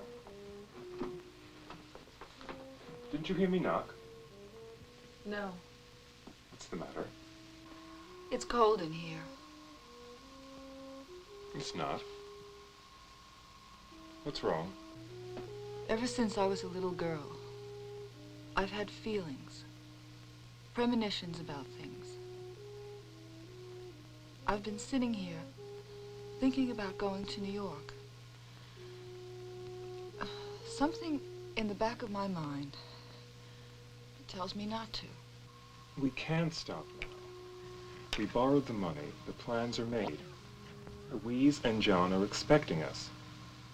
I don't like it. I'm frightened. Hold me.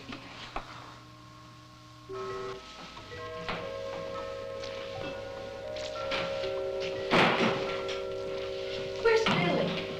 I moved his pet rabbit from under the back porch to the old shed. But he wants his rabbit with him in the cellar. You spoil him too much. Well, how am I going to handle him without it, Get him his rabbit.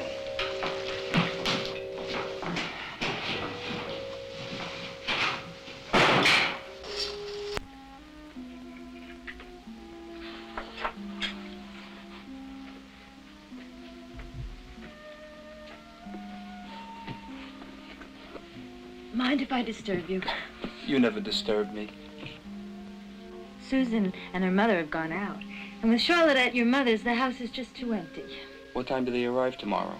Regina and James at about 7:30, and Jennifer and her husband at about 8. How come we're not meeting them? Jennifer's idea. She felt that since they were both arriving at Grand Central, and only a half an hour apart, it would be foolish to meet them. They know the way. You mean we'll have a little time to ourselves in the morning? More or less. Everything's ready.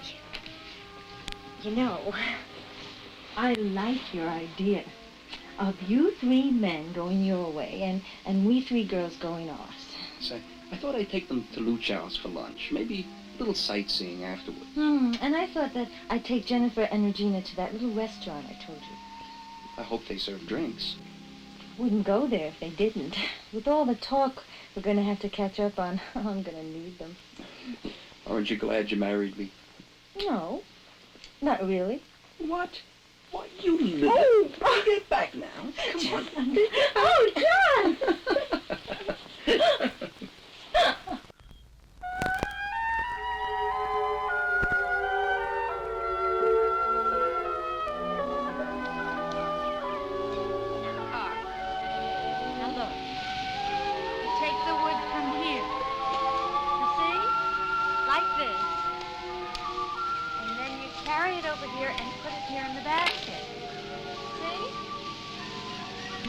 You do it.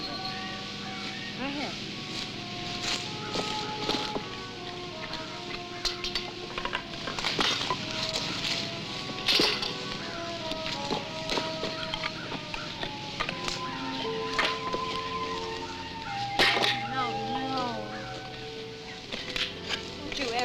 Anything.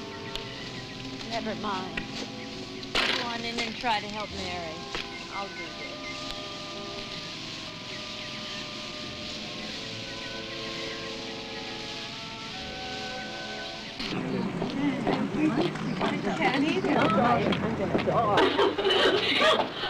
Oh, this is just the loveliest little tea room I found when it was rainy one Thursday. They had the greatest luncheons. Good afternoon, may I help you? Yes, I called before 3, Mrs. Halverson. Yes, Miss Halverson. Come in, good. Would you care for some drinks? Oh, I'd like one sherry, please. Same for me. And I'll have some white wine, please. I hope you two are hungry. Starved. Oh, like a log last night, Louise. What a comfortable bed you No, we have. really could have stayed at a hotel. Oh, don't be silly. I love having the two of you with me. We haven't seen each other for so long. I'll be back to your order. Jimmy and Robert said something about going to the Museum of Natural History today. Is that where they went? Robert wants to do lots of sightseeing. Well, John is going to meet them on 14th Street and take them to Luch's for dinner. Oh, how nice. Everything. Sherry. Oh, here. Sherry? Here, please. Steak looks good. Let's make a choice. Would you like Yes. chicken Have a salad. And the white wine. Oh, that's mine. Thank you. Can I take your orders now? Wait, I'll have the chicken, a salad, and maybe coffee now, please. I'd like the salmon steak and also a salad. And I'll have the special, please. Now, here's two. Oh. Why did Samuel Schaefer want the men at the reading of Papa's will?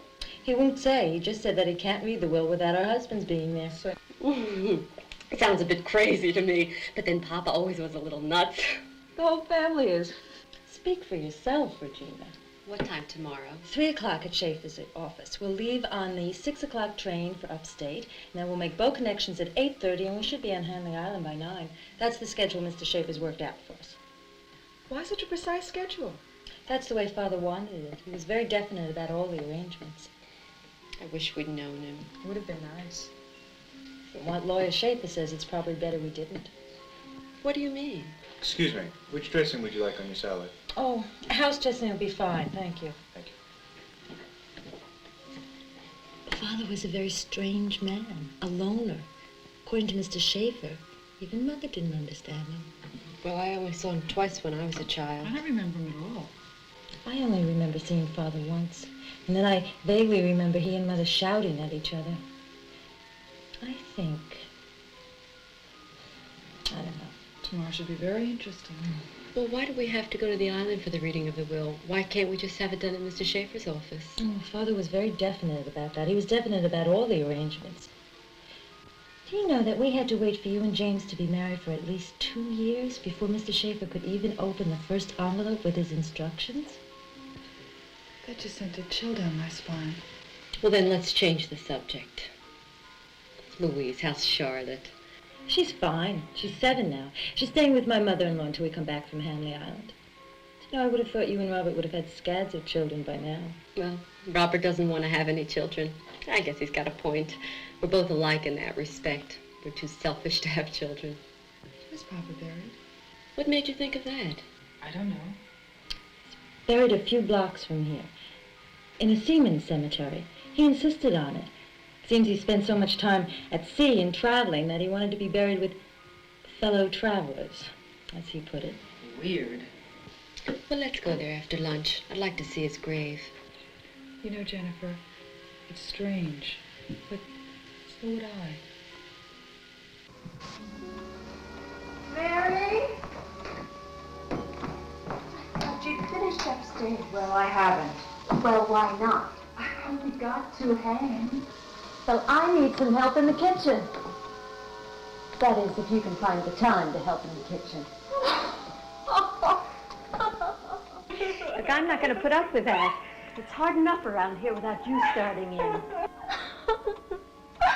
What do you want from me? Child, well, I'll be glad when these 4 days are over.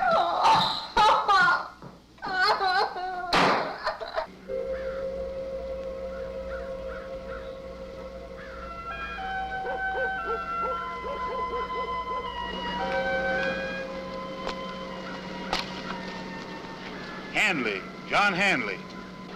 Wasn't a seaman. That's all we got buried here, you know. The grave was unmarked. Sure you got the right place?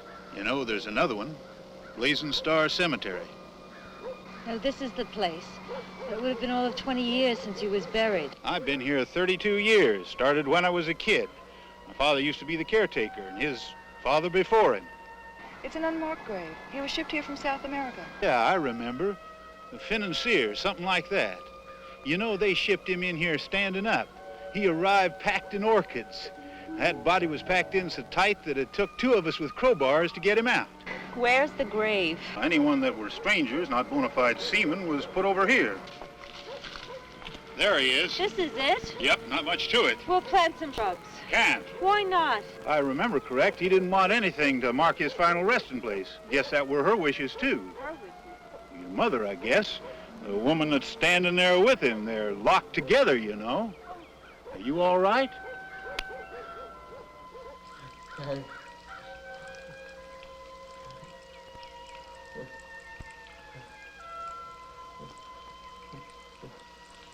Come back.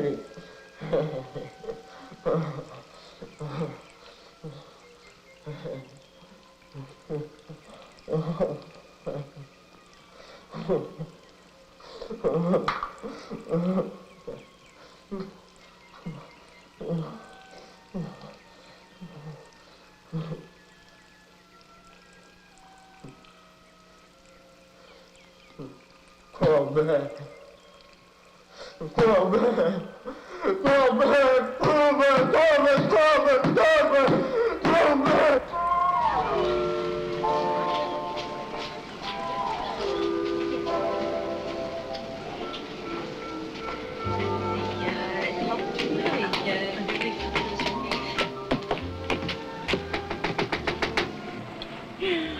Baba Mufatanda. Louise, are you out of your mind? Since when do you need an advisor? He isn't just that. I mean, he teaches me other things like relaxation, mind control, emotional economy. Emotional economy? That's funny. No, it isn't. He's a very serious teacher. You'll see that when you meet him. And his father can see into the future. Well, he has predicted things that have come true. Well, I've never been to a fortune teller before. This should prove very interesting. Oh, I know what you're both thinking, but don't be too negative. It throws off bad vibrations, and Baba can sense them right away.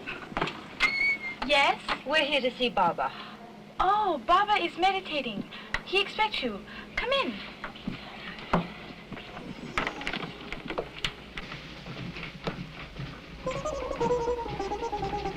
Baba will be with you in a moment. Please remove your shoes. Thank you. Remove our shoes? She's joking. No, he feels better in natural surroundings, as he puts it. And he feels that the elements can circulate better if our hands and feet are uncovered. Well, all right. Oh, I think he's ready for us. I hope I don't begin to laugh. Ah, Mrs. Halverson. Baba, it was so gracious of you to receive us on such short notice. I'd like you to meet my sister, Jennifer. Kiss it. And my sister, Regina. This ring was once the ring of a great teacher. He gave it to me on his deathbed. It has powers that transcend this life. I would not laugh if I were you. I'm sorry. I had some wine with lunch and it made me a little silly. You who have powers to see should not be skeptical. You have premonitions, like me. How did you guess? Baba does not guess. Baba knows. Louise told you. No one. Ina, won't you all please be seated? Ina, some drinks for our guests. 2 sherries for these 2 ladies, and Mrs. Halverson will have a white wine.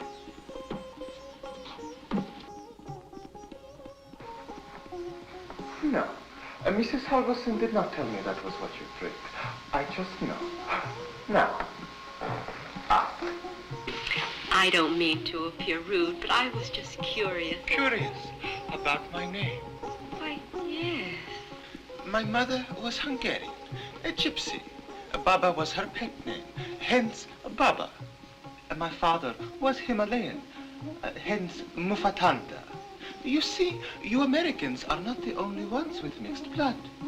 Actually, I never knew my father. To be nearer the truth, I'm a bastard. Next question.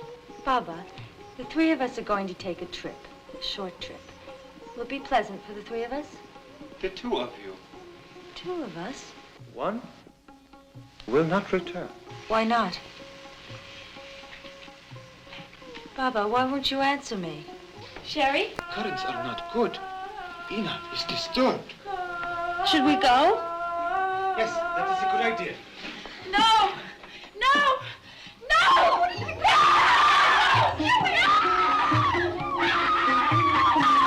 Go away! That is not wanted here! Go away! Go away! Oh, go away!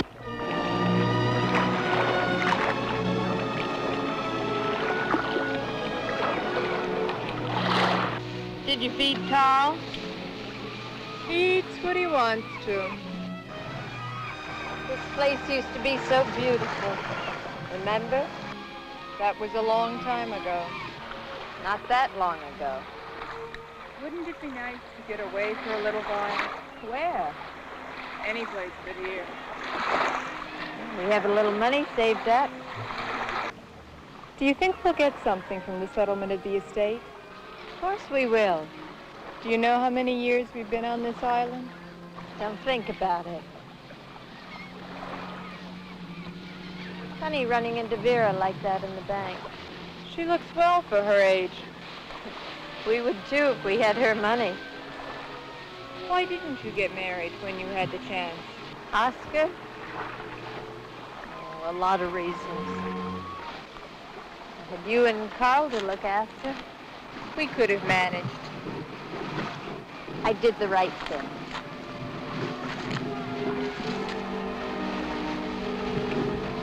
Thank you.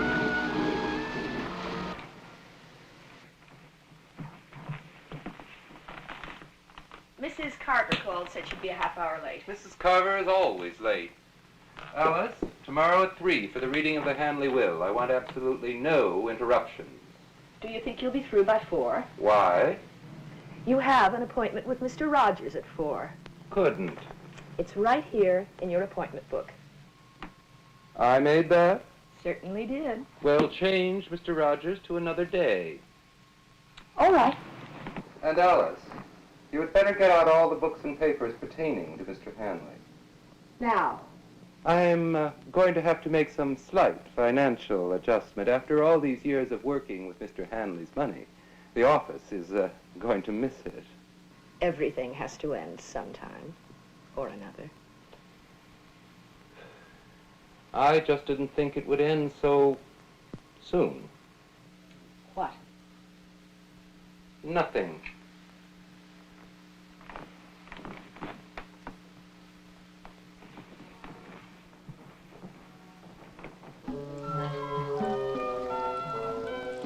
Oh boy, boy. Last boy.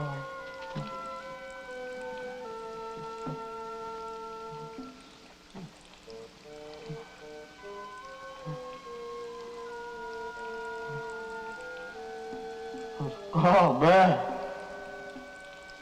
Oh, man. Now, before we begin, there are a few things I must tell you. First of all, this will is highly irregular, though legal. Your father was a very strange and mysterious man. None of you three girls really knew your father. His vast holdings in South America demanded every moment of his time, thereby depriving you of any attention. He returned to Hanley Island only about 7 times. Out of those 7 visits, 3 children were conceived. You, Jennifer, you, Louise, and you, Regina, and in that order. On his last visit, many years ago, he demanded my late father's presence at Hanley Island. My father arrived by the boat and went directly to his bedside. He was a very untrusting man.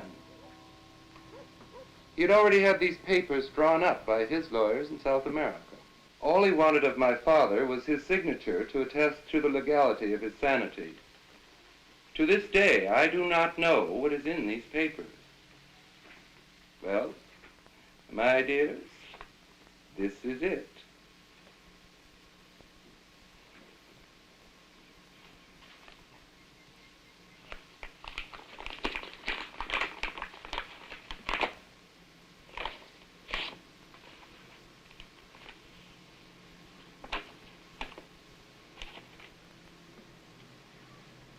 My dearest darlings, by now I presume you are all happily married. I never was. You loved your mother, I never did. She was a good mother, but a terrible wife. She was possessive, selfish, and demanding. These statements I make now against her should not be allowed to hurt your feelings toward her. They are only meant to give you insight into the following provisions. 1. Each of you and your husband shall reside at Hanley House in sexual harmony for a period of 3 days. 2. The morning of the 3rd day, envelope marked with the B in the possession of my lawyer will be opened, and the bequest shall be dispersed. 3. The large old trunk in the attic of the main hall, which will have been brought down by this time, shall be opened. 4. In case any unforeseen events occur, the eldest heir shall redistribute my bequests according to her wishes. Well, never knew they had no love for each other. You know, Mother never let us know. No one knew. The whole thing frightens me. I don't like it. Neither do I. There's no other way. We can't have the will read here. These are his wishes. I can't change the stipulations. I would advise you to carry out his will to the letter. There is a great deal of money at stake. Why would he include us? The husband's in his will. According to my late father, who knew him quite well, he felt that any man who could put up with her children was as much entitled to the money as any of his heirs. That's the reason Regina and I had to be married for 2 years before the will could be read. Precisely. How he must have hated her. If only he had known some of the love that his daughters have had and given. That's one of the nicest things you've ever said. I don't want to go. We have no choice. No. Do you know it's 4:15 already? I think we'd better wrap things up. You have to take the 6 o'clock train upstate to connect with the 8:30 boat. You should arrive, about 9 o'clock on Hanley Island. Glad you told us to bring our luggage with us, or we never would have made it. This is it, darling. After all these years, it'll be worth the waiting. I know how hard it's been financially on you and James lately. Everything will be all right. You'll see. Wish I felt the way you do. You will. Time's wasting. I'll call a taxi. The best of luck to everyone. We won't be needing it, Mr. Schaefer. Everything's going to be just fine. The train's 3 minutes late. Oh, what would you do without your watch? You know, I hope he'll make sure Sylvia doesn't drink too much. I wonder whether I shouldn't have given him a little more money. Oh, I forgot my shoes. You've got them on. No, the new ones I bought for the trip. Slippers, forget them. Here it comes. I hope I don't get train sick. James, get us a porter. I'll help to relay with Rob. All right, everybody? Yes. Porter.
Would you help me with this, please? Oh.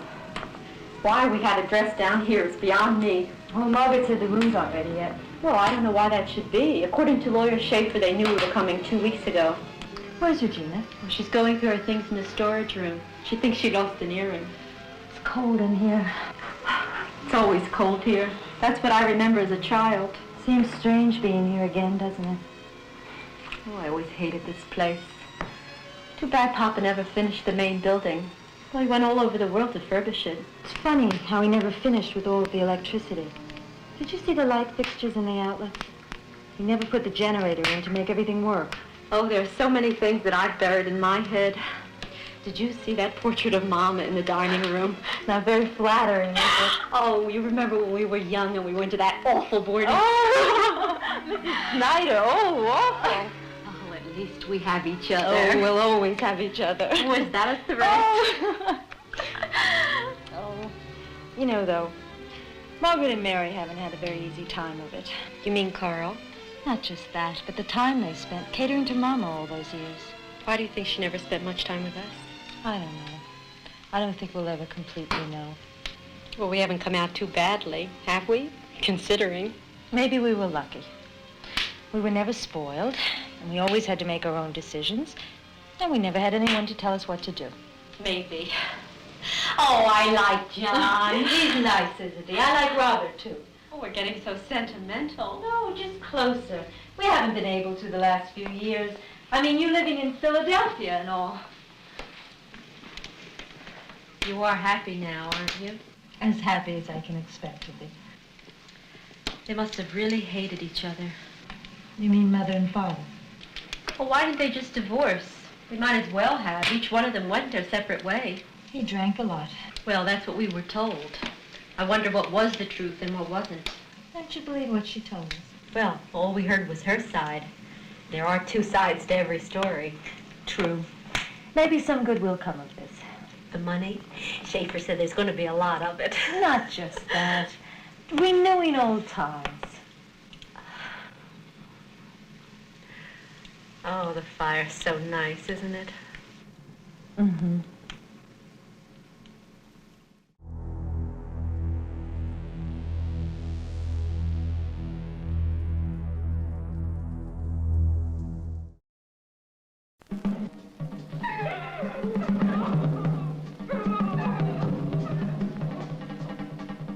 A house of abnormality, where every room means twisted passions. You have abnormal tastes. Until one night, into this house came the monsters of slaughter. Oh my God! With some of the most hideous tortures and heinous crimes ever shown on the motion picture screen. The ghastly ones.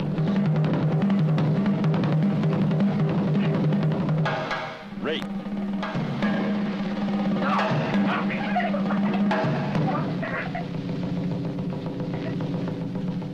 Mutilation and the sadistic story of human slaughter.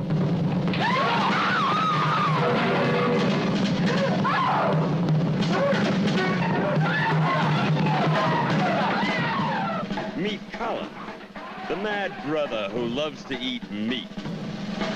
Live meat. Or Liz, whose sick need is only satisfied by the sadism of man. Any man. Or Don, who learns the terror of the ultimate torture, but never lives to tell about it. The ghastly one.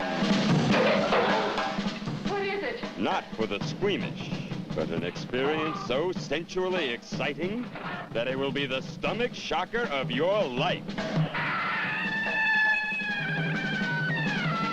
The ghastly one.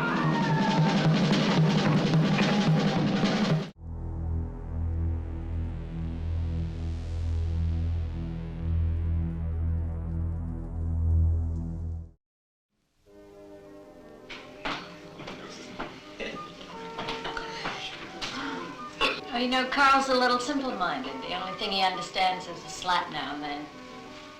Short attention span. Most of my patients are like that. Oh, stop that. You do very well by your patients. Must be interesting listening to other people's secrets. Mostly petty problems. They let them mount up, keeping them to themselves, and then one day they cause mental stress. Fascinating field. I wish I was in something besides hardware. And if you were in something else, you'd want something else. Just what we were talking about, short attention span. Excuse me, but it's getting very late now, and Mary and I have most of your things up in your room, so if you all don't mind, we'd like to show you. Of course, you must be very tired. The supper was excellent. Wasn't it, though? Shall we all go? This way. That turkey breast's delicious. I must get her. Don't you find it difficult living here year-round? You get used to it. You can get used to anything. We put you all up on the second floor.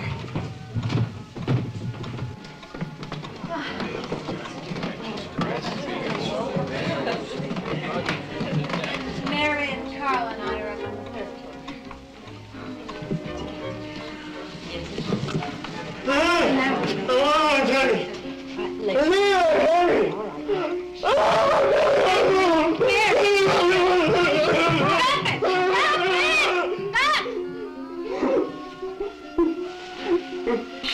Teddy. Oh, Teddy, we'll get it, Miss Teddy. I will. Carl. Carl. Teddy. Teddy. Yes, Teddy. Come get Teddy, Carl. Come on. He's not violent, is he? No, not really. Mr. and Mrs. Burke? Bobby. This room is yours. Thank you. And Mr. and Mrs. Halverson, this is your room. Thank you. And Mr. and Mrs. Smith, this way. I'm afraid your room's all the way down the end of the hall. Here it is over here. There you are. Thank you. If you need anything, just call. I leave my door open.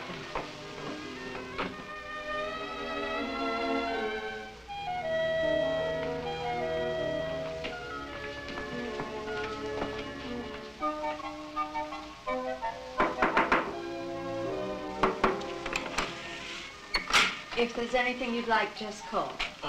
If you don't mind, I would like a little tea before I retire. Old habits are hard to change. Oh, of course. Up here.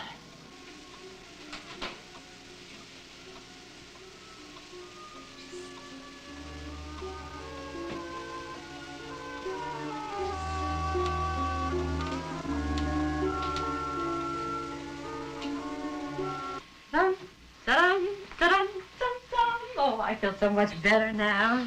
I wish you would have reminded me before we left New York. I could have gotten something for you at the druggist. Completely forgotten about you getting motion sickness. It wouldn't have been so bad if the sea had been a little calmer. 3 days. No phone, no communications with the mainland. I don't think I've ever been so cut off. Oh, no. We're going to have that second honeymoon that we've never had, hmm?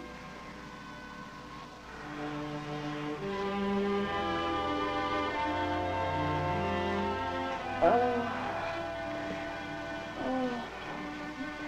I love you. How long has it been since I've told you that, eh? Not for at least 3 minutes.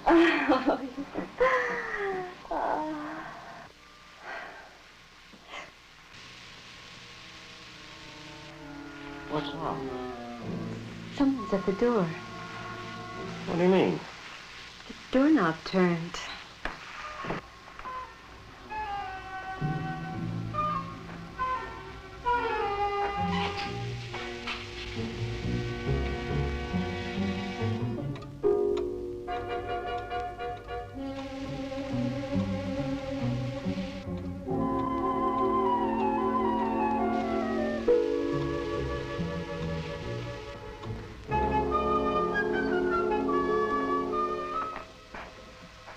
There's nothing there.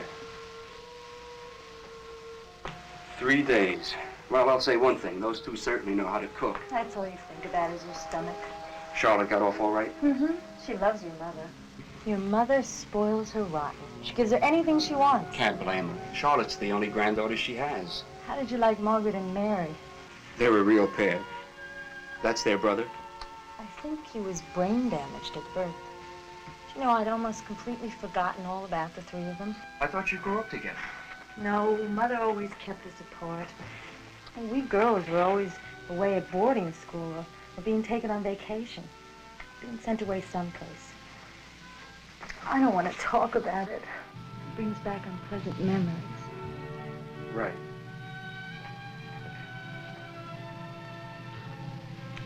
Shame.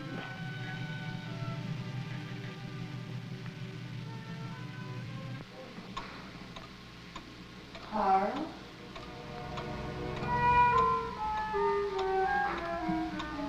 Carl?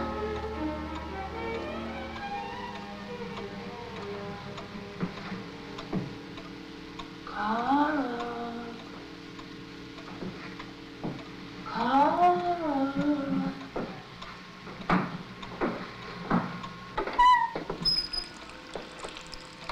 Carl? Here's Teddy.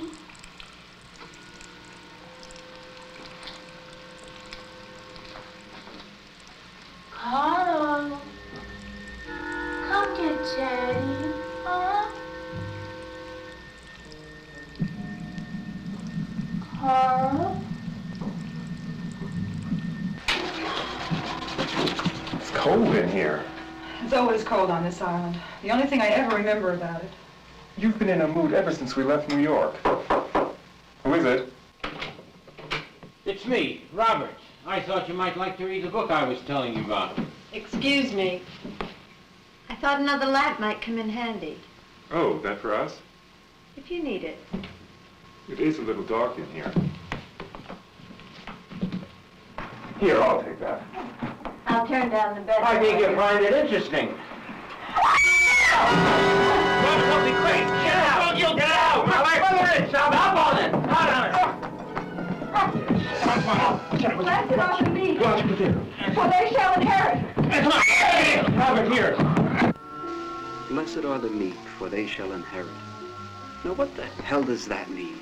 Who could have done it? I don't know, but I'm frightened. John, I can't stay in bed. John? No, it's very strange. But Regina had a dream about something like this the other night. What do you mean? Well, it was a couple of nights ago, and she dreamt there was blood in her bed. Oh, come on now. No, it's true. She dreamt she was in a strange room, and when she went to pull back the covers, there was blood all over the bed. I don't know what to say. Regina has a sixth sense about these things. I remember the night before Mama died.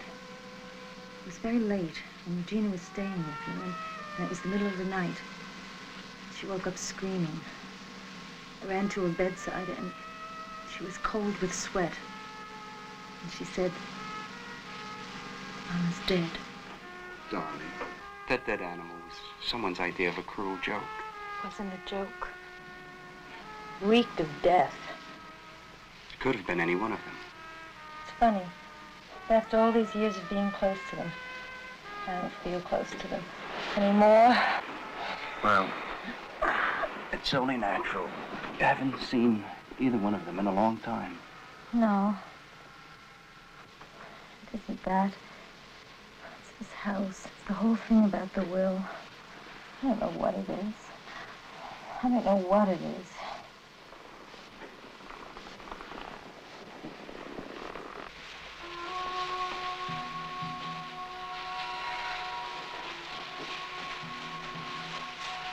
Come here and sit down. I can't. I can't relax. Everything's going to be all right. You think so? What do you mean? This house and property are worth a great deal of money. The rest of his holdings, God only knows how much. Well, we'll get our share. I want more than my share. That's selfish. No, it isn't. I'm the youngest. I need it more than they do. I always got the short end of everything. Even Mama didn't have time for me. You heard what Samuel Schaefer said. He had no love for her. She, in turn, got more and more bitter towards us. She got rid of us whenever she could. I've never seen you like this before. I had to do with that even while you were in law school. You don't resent me for that. No, don't. Don't. Come to bed. I don't want you to think anymore.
You stay here. I'll be right back. Don't leave me. Lock the door.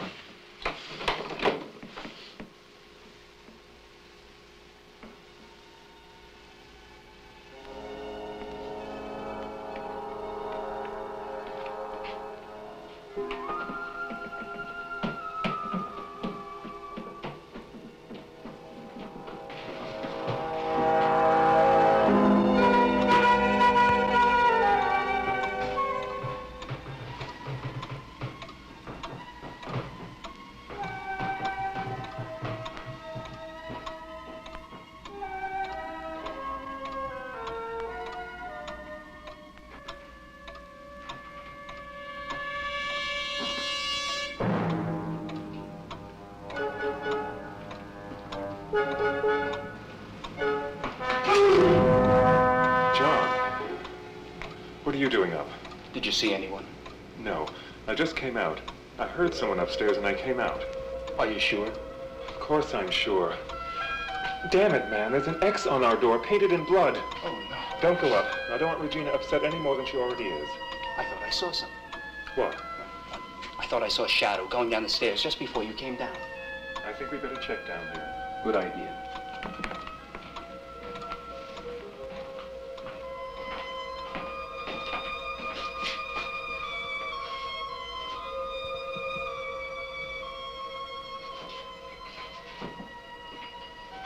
I could use a drink. So could I. Sherry? No, thank you. Oh, that's right. You drink brandy.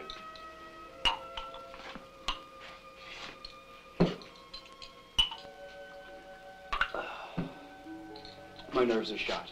I'll have another one. Cheers. Sorry. How's Louise? She's asleep. At least she was dozing when I left. It's not very funny about that dead rabbit. I don't think it was meant to be. First the rabbit, then the blood on your door. Why? It doesn't make sense. I think that Carl is sicker, or smarter than we think. Wasn't Carl. Who do you think did it? I don't know. But I won't be able to sleep tonight until I check. Want help? I'll check the kitchen and the back porch. Good idea.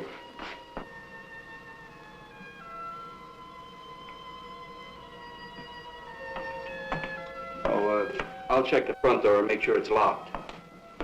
Right.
John.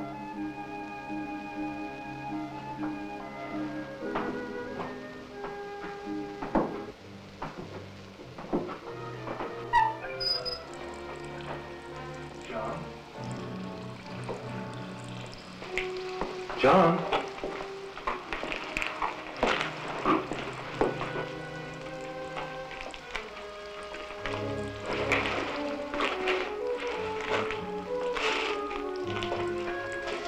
Oh, it's you.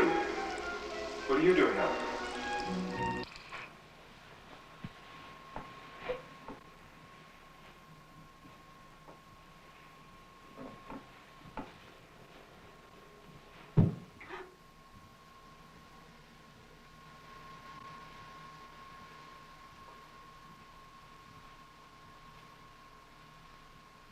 James? Is that you? James? Answer me! Who's out there? Oh!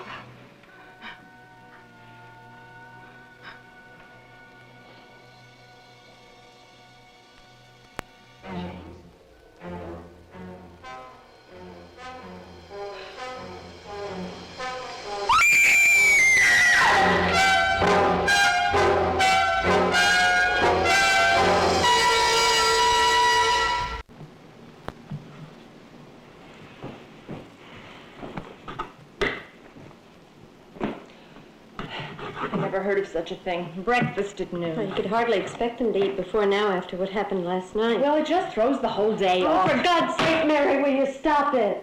You've been going on like this all morning. None of our days will be the same again till this whole thing is over. And to think our lives used to revolve around those girls.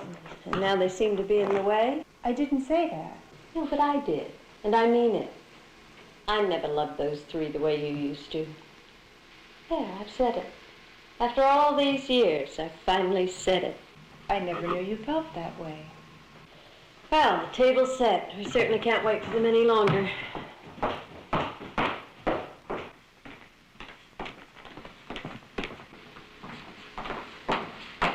When did Carl kill Billy? Yesterday. When they arrived, Carl must have forgotten that he had tied Billy down on the beach. As we were coming to the house, he remembered and went to untie him. I turned, I saw what had happened, and I went after him. I took Billy and hid him under my cloak. After you were inside, I buried him. Someone must have dug him up. We mustn't get him any more pets. We can't watch him all the time. We have to. You know how he gets. Well, he hasn't done anything like that in years. You should have committed him years ago. You can't send your own brother to an asylum. If only he didn't get so violent. You tied him up last night? Yes. He was tied up all night. Sure? Yes. When I went to bed, he was there, and when I got up this morning, he was still there. Thank God it wasn't him. Can you convince them of that? Here they come. I don't think we'll be able to eat anything. Well, there must be some way to get off this island. Only 2 more days, and everything will be all right. We checked the glasses and decanted. We found no trace of drugs. Oh, but it had to be. There was no other way you could have gone off like that. Nothing at all? Nothing. Why would anyone want to kill James? It doesn't make any sense. Hadn't you better stay up there with Regina? Louise is up there with her now, but she doesn't want us. She told us to leave. Maybe that's best. No one could have lifted him and hung him by the neck like that unless they had a great deal of strength. Oh, I don't want to hear any more. Really, you two, can't you see how upset I am? Margaret, Mary, Mr. Burke and I want to talk with you. Where was Carl last night? He was with us. We know where he was all night. It wasn't Carl. Believe us, it wasn't Carl. You swear to that? Yes.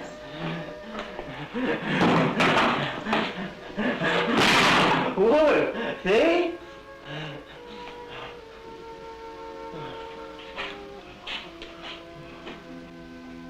If you'll excuse me, I have to take this up to Mrs. Smith. Come on. Where'd you put the body? Where you suggested. In the old shed behind the house. We covered it over with some old sailcloth.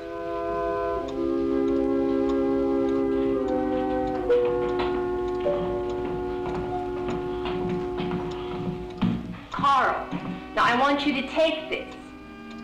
Take it upstairs to room number 5 to Mrs. Smith. The lady in room number 5. Go on now. Go on, Carl. I'm right behind you.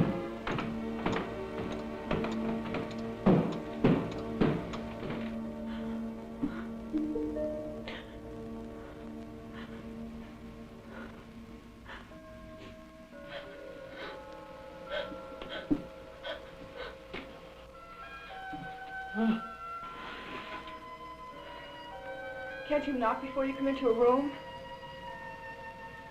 What do you want? Look. Thank you. What is it? I didn't. You didn't what? Go on downstairs. Go. I think he was trying to tell me something. No, I think he likes you. He only tries to make conversation with people he likes. You really must try to eat something. I can't. I'll get you something to eat.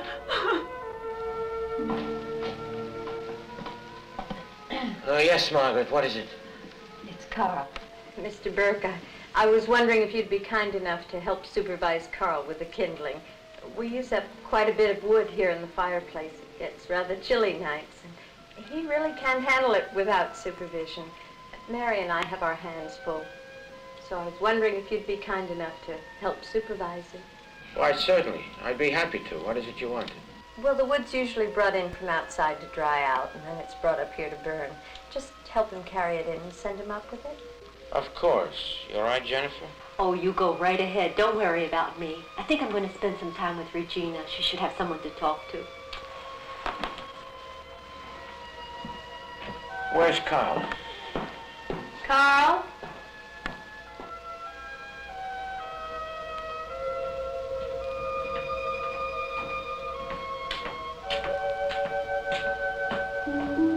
Carl, don't be frightened.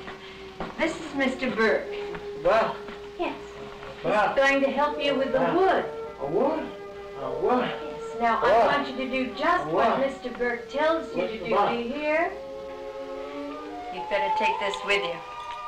I couldn't use that on him. Well, you probably won't have to, but it's the only thing he understands. Now, Carl, you take Mr. Burke downstairs. Okay. That's right. Go on now. Thank you.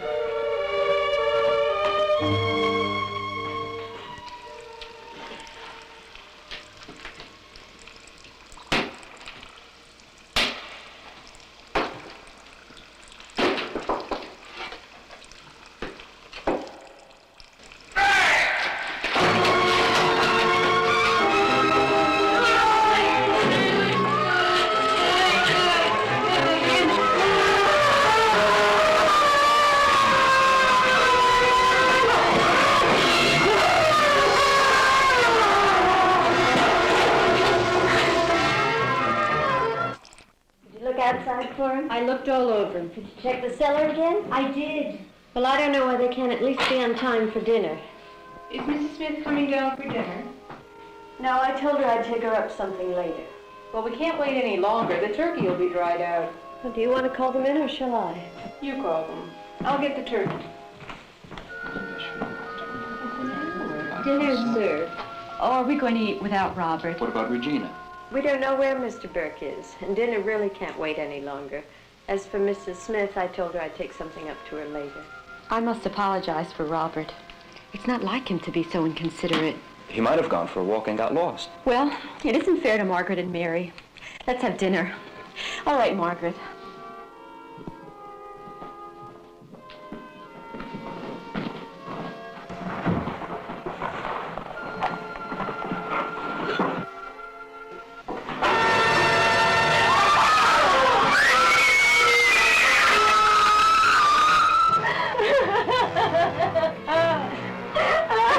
Louise, will you stop crying? It's not going to do any good. I can't help it. No. I didn't mean to snap at you, darling. It's just that I feel so helpless. I don't know which way to turn.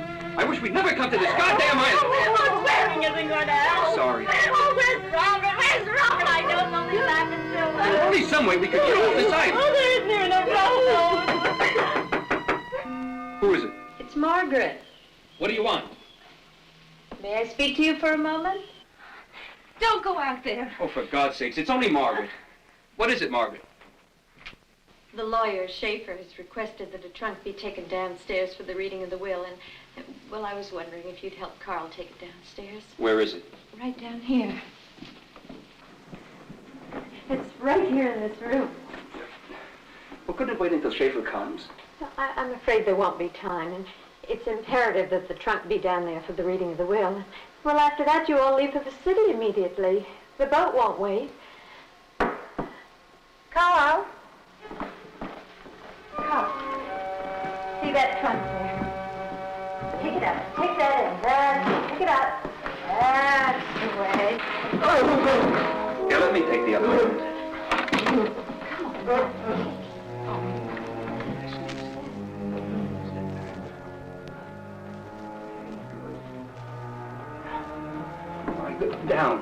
Down, Carl.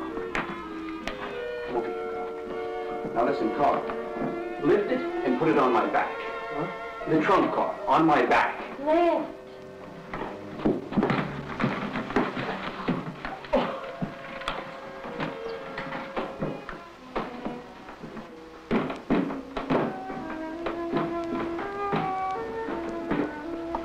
I think you'd better go into your room. Lock the door.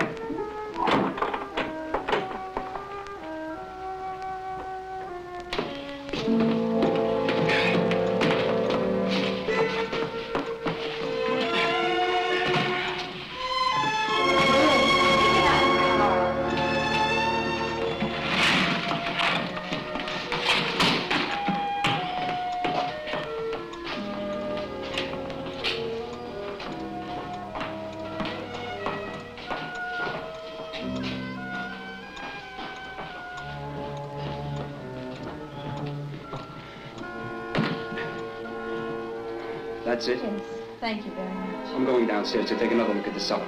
I don't think you should. I think you ought to stay upstairs with them. No, I'm going downstairs. There has to be an explanation. Very well. Carl, you stay here and help me. I'll be right back.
(1880) To my favorite daughter, M.H., love, J.H.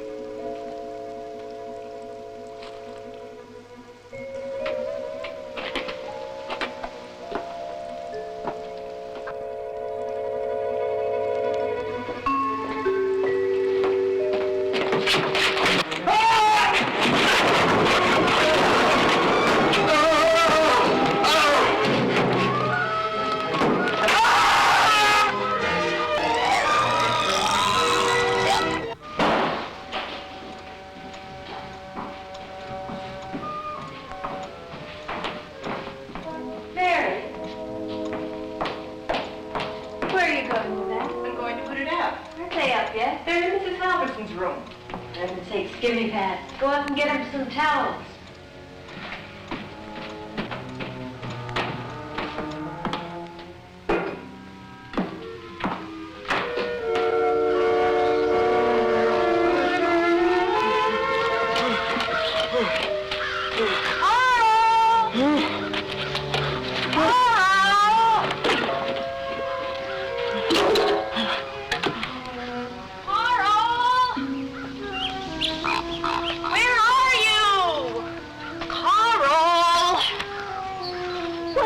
Under there. Come out. Come on out now. Carl, what are you doing? What do you got there? Carl, come out now. Carl! Carl! Carl, what is it?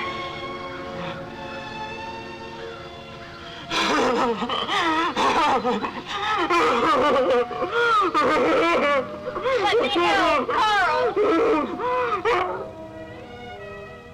All right, Carl. Carl, look at me. Now, what is it? Tell me. You can trust me. Tell me, Carl. What?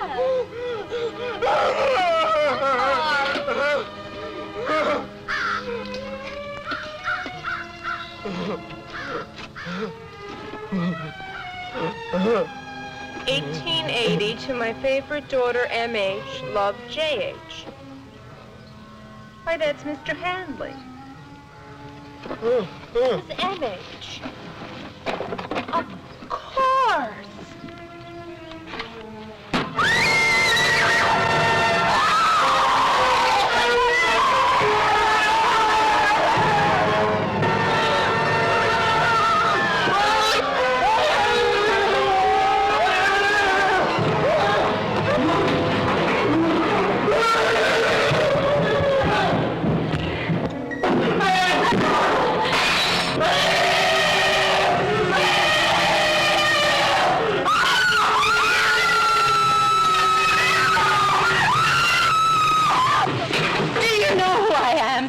Your sister, Margaret. Right, your sister. You didn't know that, did you? 40 years ago, I was the first born in this house. My mama died when I was born. My papa loved my mama very much. He was so alone. So he married again. But he was so heartbroken that he only came back 7 times. 7 visits. Then he laid with that woman, her picture down there in my dining room. That bitch, your mother! Out of those visits, 3 more girls were conceived. You, Jennifer, you, Louise, and Regina. He never knew how cruel she was to me. She promised to care for me as if I were her very own, but she hated me. And every time she looked into my eyes, she blamed me for his not coming back. Whenever he did come back, she'd fawn over me and pamper me and dress me and pretend I was a favorite in front of him. But he was gone the next morning, and then I was beaten and starved and forced into servitude. Then she had an idea. She bought 2 infants, Mary and Carl, and raised them as my brother and sister. Through the years, I discovered all this, all the clues to my real identity. And I've waited and waited for my day of vengeance. This morning, that trunk down there in the parlor will reveal all the proof I need. When Schaefer arrives, everybody will be gone, except me. And you know who killed him? Carl. Poor, stupid Carl. That same Carl that your mother beat so unmercifully that he's a half-wit. Oh, I fixed it, so there's no doubt that he did it. Of course, I had to kill him. Self-defense. You had no idea I was so clever, huh? Oh, meek, charming little Margaret. You see, I really couldn't have done it without his help. He was very useful to me while he was alive. He'll be even more useful to me now that he's dead. I really ought to thank your mother for making him such a half-wit. Goodbye, Jennifer. Goodbye, Louise.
There wasn't enough room in Toyland to escape the terror that rocked Baby's cradle.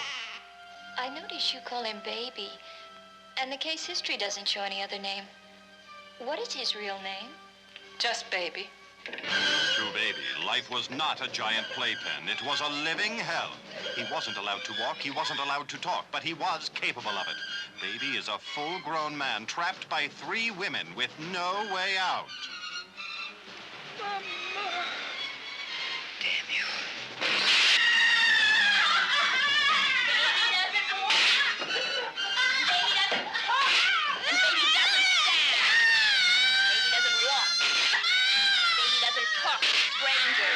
Should have let them take him. Oh, but you're not talking about that circus. Mm-hmm. They wanted to put him in a sideshow. We should have said yes. You're calling your brother a freak. Oh, Mama. I just thought it'd be better that way. 3, 4. Close the door.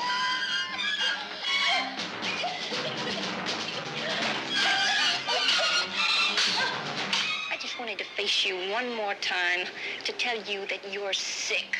You're the one who needs help, not Baby. That's just so much horse. You want him for yourself.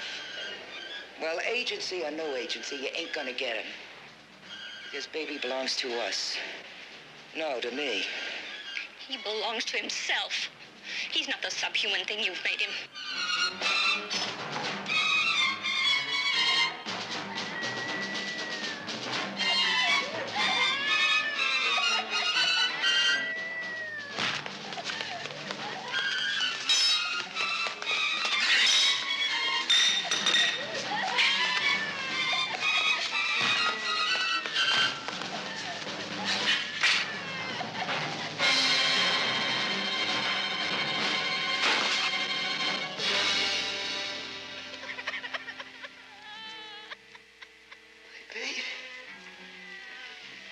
What have you done to my baby? What do you want my baby? What do you want him? No, what's going to happen to my baby? What's going to happen to him? The Baby, a Scotia International release, starring Anjanette Comer, Ruth Roman, Mariana Hill, Suzanne Zenor, and David Manzi as Baby. Rated PG.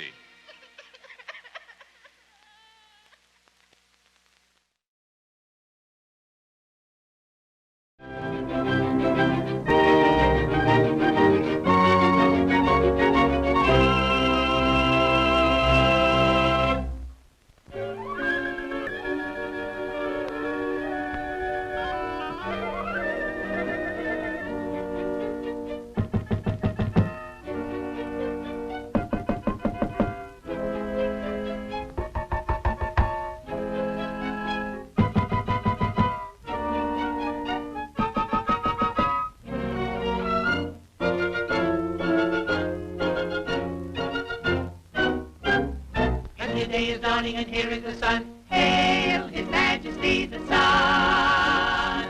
1, 2, 3, 4. 1, 2, 3, 4. 1, 2, 3, 4. The sun is the one who fills you with fun and shoots your blues away. And we are the ones who bring in the sun and do it every day. Hail His Majesty. Hail His Majesty. Hail His Majesty the Sun.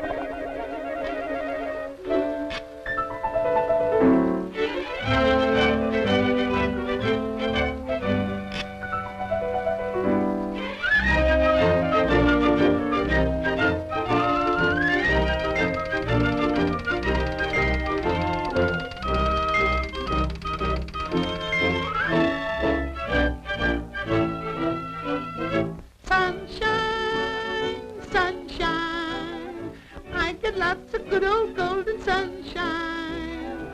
Sunshine, sunshine. It's just the thing to give you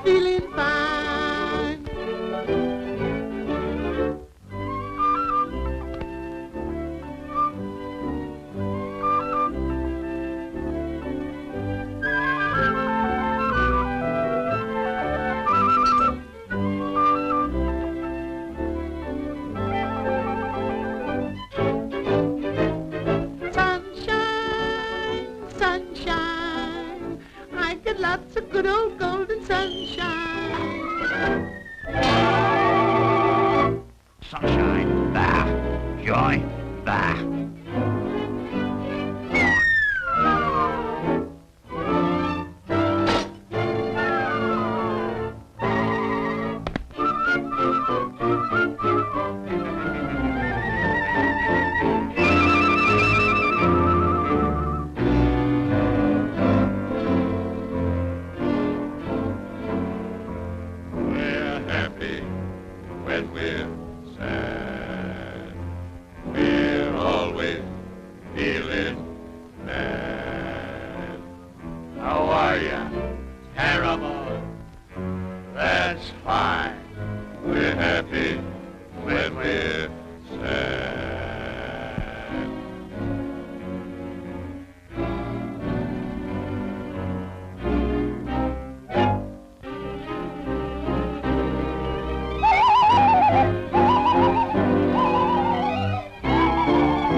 I don't want to be happy. I want to be sad. I don't want to be happy.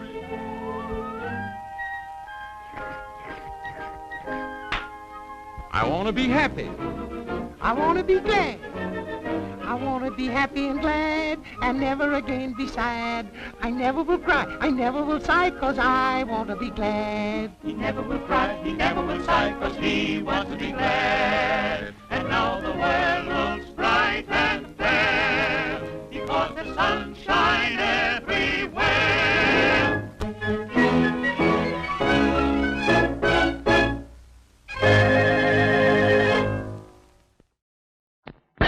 What happened was true.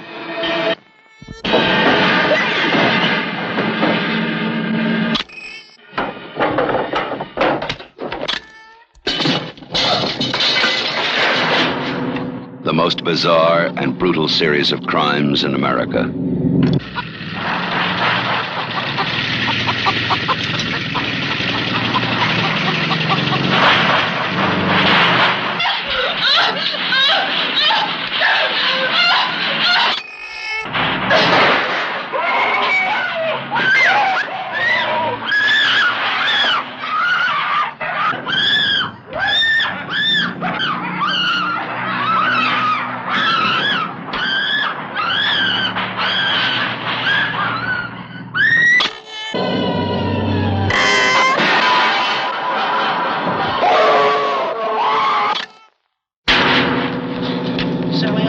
Stop! Stop! This is the movie that is just as real,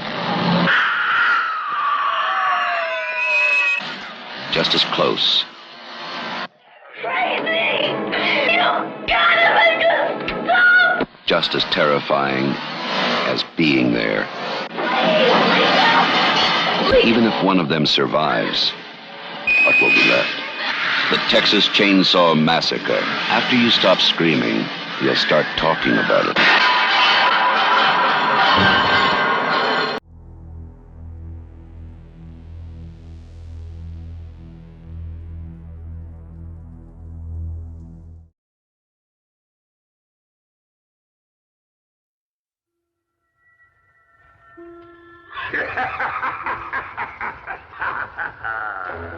Brains and bones and bats and bones and teenage monsters and haunted homes, a ghost on the stair, a vampire's bite. Better beware, there's a full moon tonight.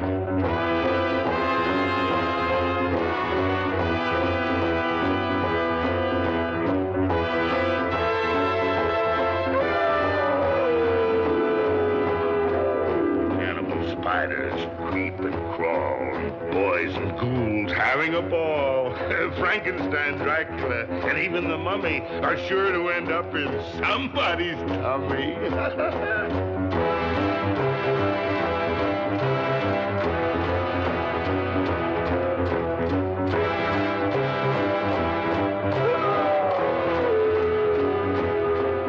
Take a fresh rodent, some toadstools and weeds, and add an old owl and the young ones she breeds. Mix in 7 legs from an 8-legged piece, and then you're all set for a cannibal feast.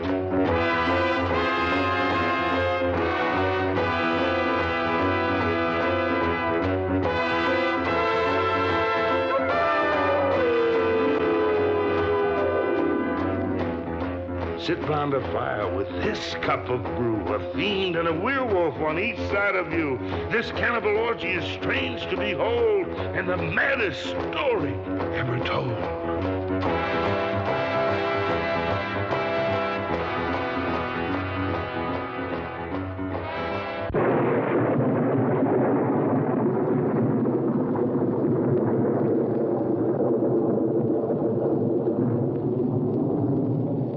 Syndrome, so called because its only known occurrence is among the descendants of one Ebenezer Mary, a progressive age regression beginning about the 10th year and continuing steadily throughout the victim's lifetime. It is believed that eventually the victim of the Mary syndrome may even regress beyond the prenatal level, reverting to a pre-human condition of savagery and cannibalism. Many authorities do not accept the existence of the Mary syndrome. Incredible, but true. Nevertheless, I know only too well. Of course, there's no Mary syndrome anymore. It was extinguished forever from the human race that fateful day 10 years ago.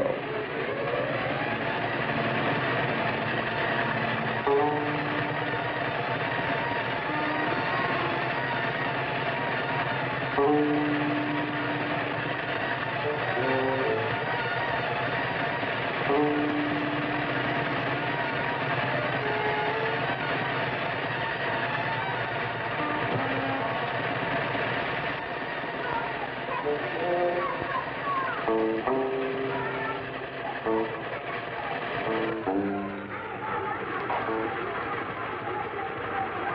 you tell me where the Murray house is? I said the Murray house. If there is any such place, we don't know anything about it. Come on, get...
Anybody home?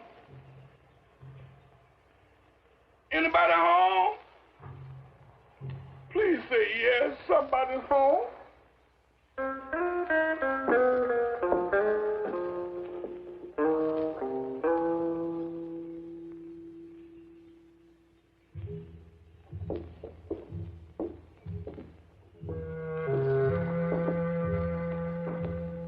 Hello in there.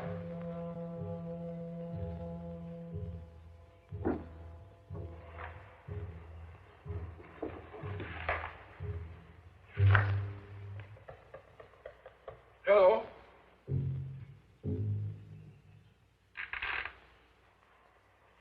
Hello?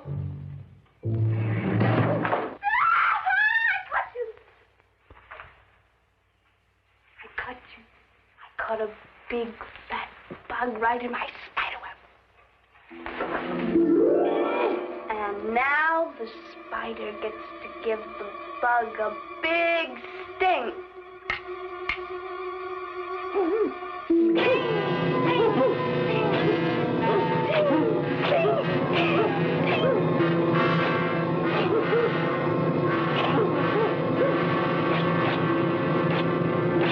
Virginia! Virginia, are you crazy? Now look what you've done. You're bad. Bad. Bruno's going to hate you.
Elizabeth!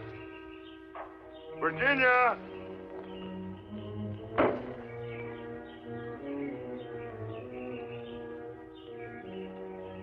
Elizabeth! Virginia! Elizabeth!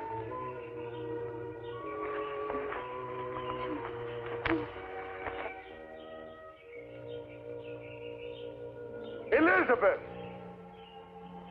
Bruno, Virginia hurt somebody real bad. You ought to hate her. Elizabeth, how many times have I told you it's not nice to hate?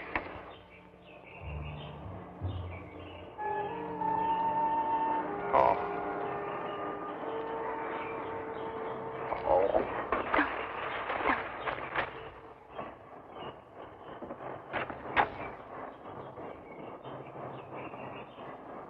One time I leave them alone. And now this. Elizabeth, I trusted you. I left you in charge. It's not my fault. I didn't do it. She did it. She was playing spider. You should hate her. No, I left you in charge. Virginia! Virginia, you come here right now. Ralph! Wait.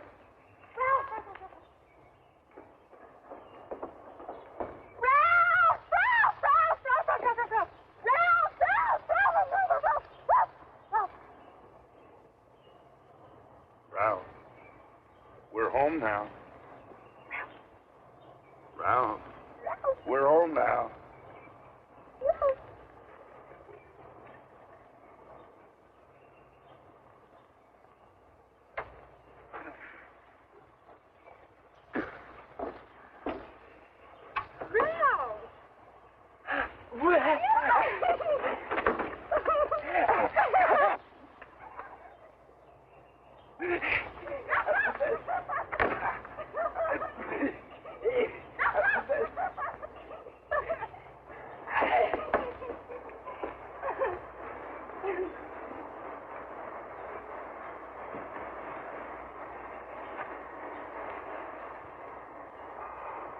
Virginia, now you stay right there. You come and sit down. Sit down. You too, Elizabeth.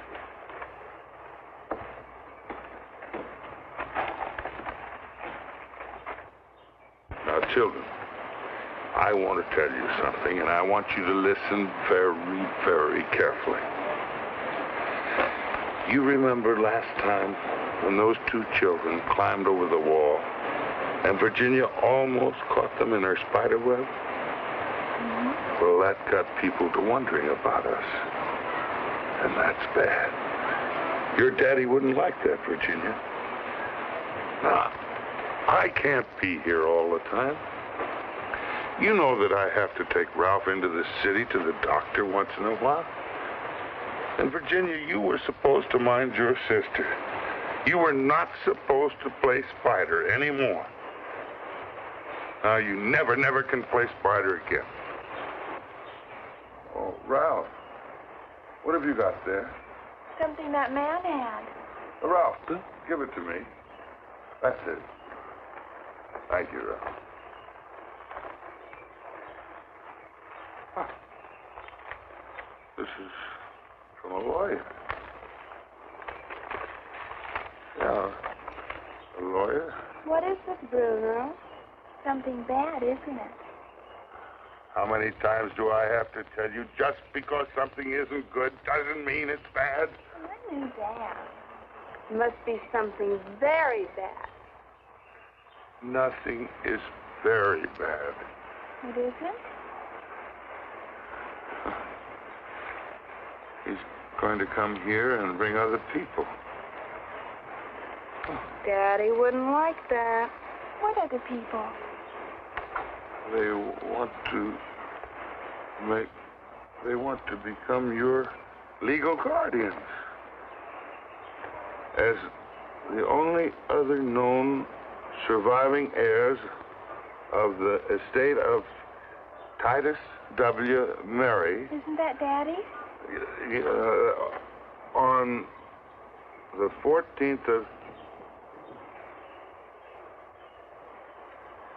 Today's the 14th. Oh, now, children, we've got to keep some secrets today.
That for? Hurry up. I want to watch Uncle Ned. You're not supposed to. Hey! Look out! I'm coming, Uncle Ned.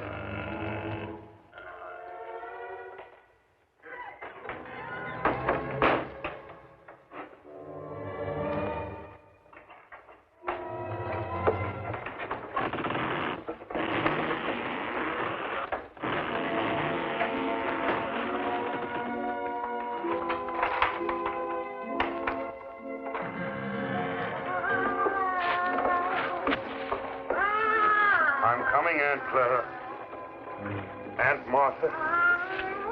I'm coming, Uncle Ned.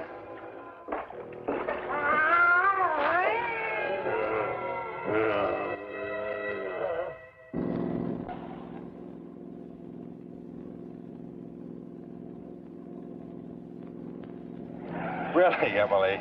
I mean, I wish you'd kind of... Peter, if you don't like my driving, you may feel free to take a trolley. Now, wait just a minute. This was not my idea. I've never heard of the Mary family. What is that? They're our cousins, darling. It behooves us to meet them. All right. I mean, you know, all right. But remember that it was not my idea, okay? Of course not, darling. You don't have ideas, baby Peter, brother.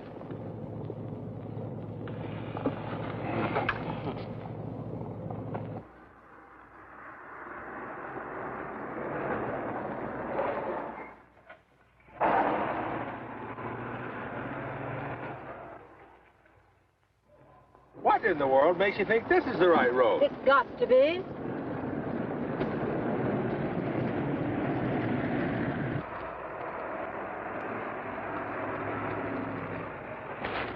Ha! There, you see?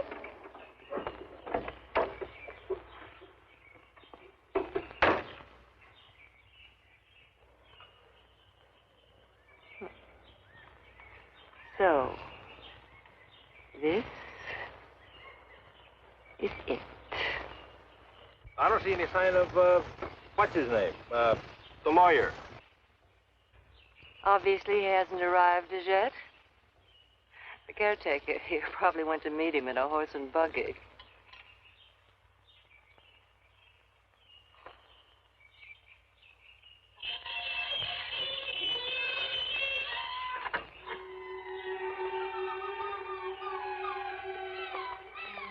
Might as well go on up. They'll be along any minute. Why don't we, What's the matter, Peter? Chicken? Well, I just don't think it's, you know, just right to go barging in on somebody that you're about to sue. Oh, just remember, we're trying to avoid that expense, if possible. Well, I'll leave that up to you.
You saw a ghost, right? Don't be funny. There was an awful a baboon. Well, let's not have a complete double duck fit.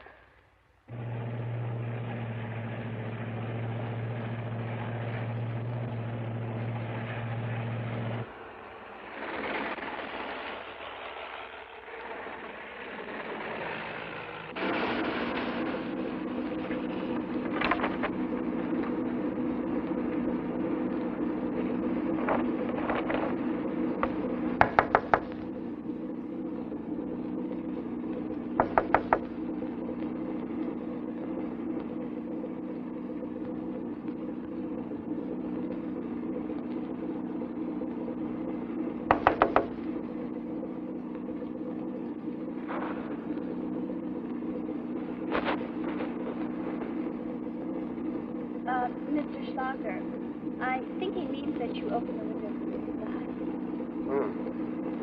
Yes. What's going on here? Why have we stopped? They're blasting up ahead, sir. They're what? Blasting, sir, for the new highway. Oh. Well, better wait it out, I suppose. Yes, sir. They won't be long, sir, Mr. Shocker. The name is Schlocker, Mr. Bruno. Oh, please, sir. Bruno. Just plain Bruno, sir. Oh, very well, Bruno. I want to tell you I appreciate your cooperation in this matter. I wasn't expecting it, frankly. Cooperation, sir? Well, yes. To tell you the truth, I was fully prepared to avail myself of the services of a marshal, should it be necessary. Well, thanks to your cooperation, it isn't. I appreciate that, and I'll do my best to see that you're not forgotten. Forgotten, sir? I don't quite understand. Well, in the disposition of the estate, I firmly believe that so many years of faithful service should not go unrewarded, no matter how ill-advised. Thank you, sir. Now, Bruno, I'd like to ask a few questions, if you don't mind. Very well, sir. Go ahead, sir. Now, it's my understanding that for the past several years you have been the sole custodian of the 3 children of the late Titus W. Mary. Is that correct? As you say, sir, for many years. And that these same 3 children have never been allowed the benefits of any sort of formal schooling. Oh, no, sir. The master wouldn't have allowed that. And professional medical care? Oh, on the contrary, sir. I assure you there have been regular and frequent visits. You mean they're not well? Well, as well as could be expected, sir. You see, they're not ordinary children. Well, I'm sure we can all agree to that, Bruno, but nevertheless... You see, they're, well, you might call them retarded. Retarded? Well, I should think so. Nearly full-grown and never a day of school. Oh, sir, I don't think you understand, Mr. Shocker. I'm afraid you don't understand, my dear fellow. There are properly qualified institutions for the care of the deprived, especially when there are substantial estates to be administered. Frankly, I find the whole affair rather shocking. I may add, there are proper judicial remedies for such abuses.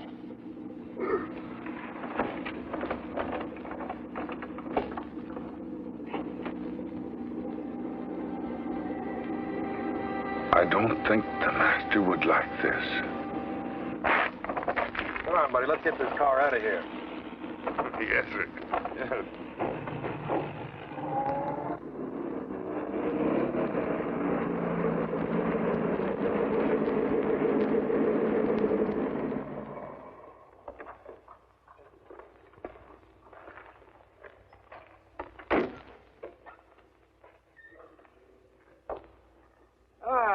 Dear Miss Howe, so nice to see you here. And the young Mr. Howe. Hi, Sucker, how are you? Good to see you, my boy. Petey, this is my secretary, Miss Morris.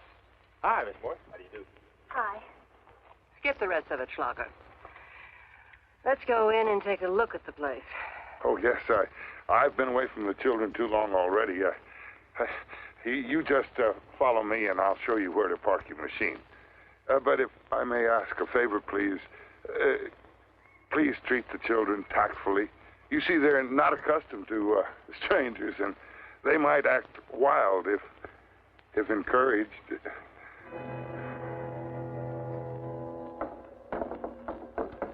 Now, ladies, this is your Auntie Emily and your Uncle Peter. Elizabeth and Virginia. There's 2 pretty names for 2 such pretty young ladies. This is Miss, Anne.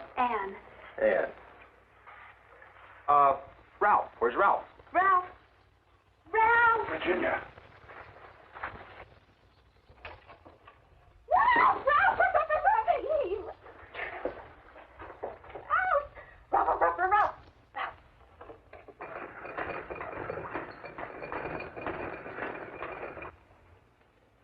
Ralph!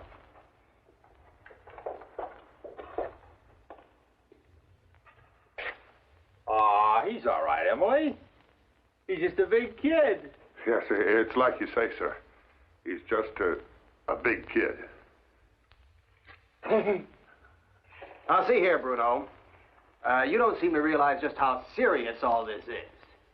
Now, these children are obviously in need of qualified professional care.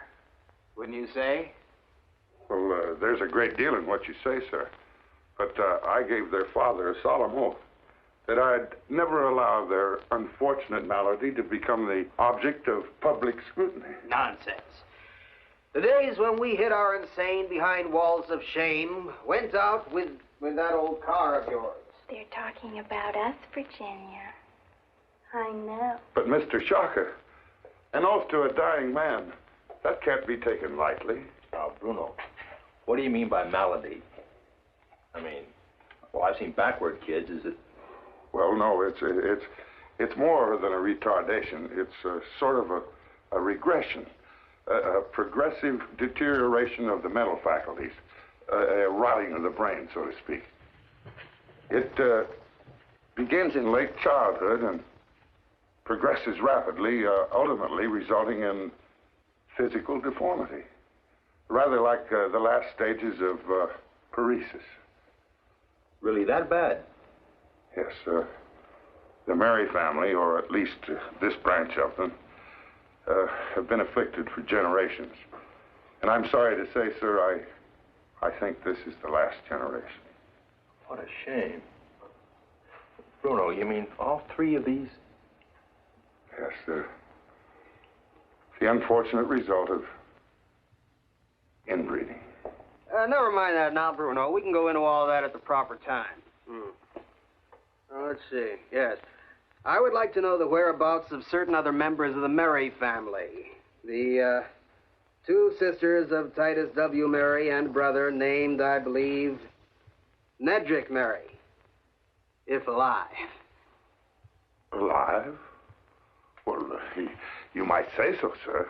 Come on, Bruno. Don't beat around the bush. Are they around or not? They're talking about Uncle Ned. I know. Well, it became necessary to put them in a more private sort of an institution. My good man, are you saying that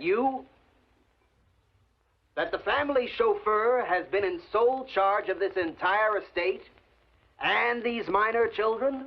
Oh, I never thought of it that way, sir. You see, I promised the master that... Yeah, we know all about that. Listen, Schlocker, it's been a long trip. I'd like to get cleaned up and get off my feet for a while. We can go through this after dinner. Dinner? Yes, it is dinner time. Matter of fact, Bruno, we intend to spend the night. Oh, no, sir. That's quite impossible.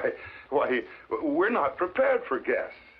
There seems to be a difference of opinion as to who is the guest and who the host here. You do have food in the house, don't you? Why, yes. You see, our diet is very austere. But I suppose we could find something. Yes. Yes, I suppose we could. Uh-huh.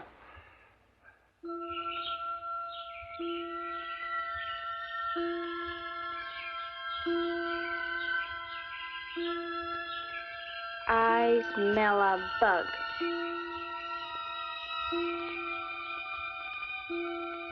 A big, black, juicy.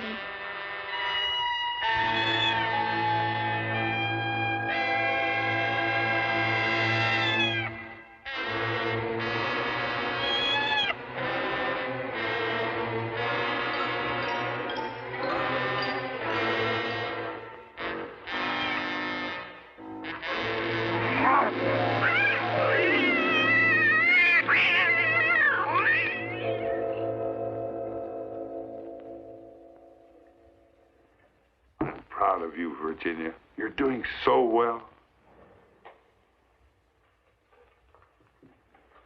Ralph is ready, Bruno. Oh, thank you, Elizabeth. Bring him right down.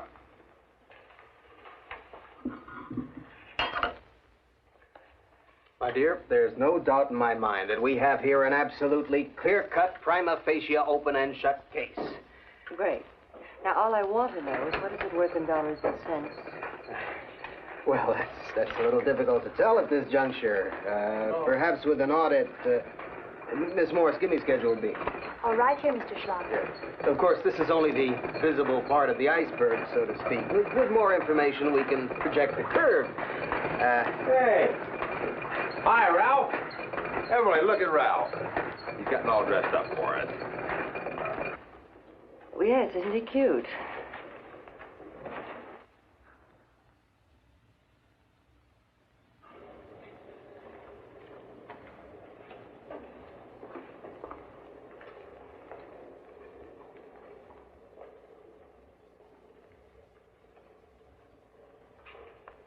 Ladies and gentlemen, dinner is served.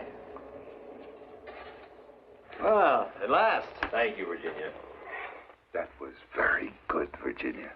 Can I feed Winifred now? Winifred? Oh, no, not now. Can't she wait? She gets hungry, she'll go looking for something to eat. Oh, in that case, you go right ahead. But hurry up. I will. Hungry, Miss Morse? Oh, yes. I'm famished. Shall we then? Well, there we are. Just sit wherever you like. We're not very formal here at Mary House. We haven't had guests in a long time. No, it's been a long time. I might add that it's a great pleasure. You can sit down now, Ralph.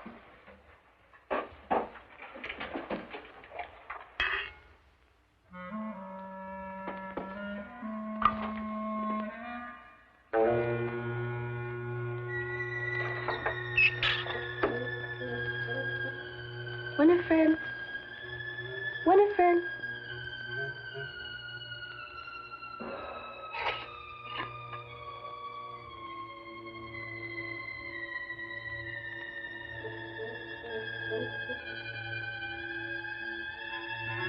Barney, you came back. Naughty Winifred. You didn't tell me. Virginia, we're waiting for you.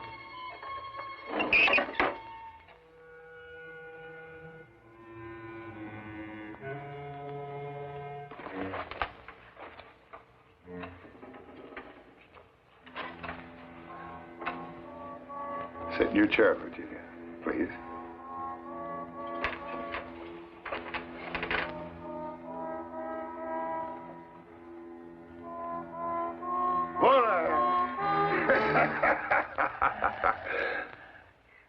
What is that?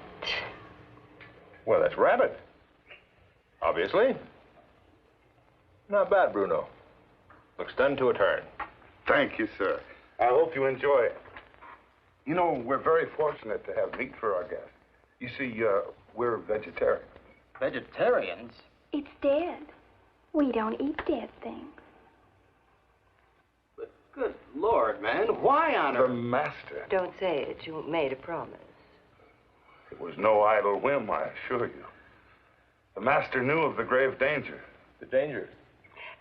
Yes, Bruno. What is that supposed to mean? Well, the master believed, and he should know, that the eating of flesh would hasten the progress of their condition. Now, I've heard everything. Wait a minute, Bruno. Now, you mean like that old story about the lion cub, who's actually tame until he gets his first taste of fresh meat, right? I'm afraid it's even more serious than that, sir.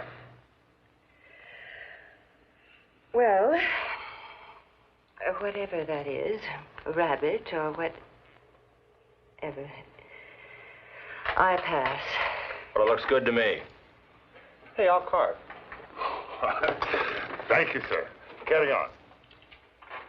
Oh, and I must tell you all, you have Ralph here to thank for providing it. Is that right? Good for you, Ralph. I'll have something else.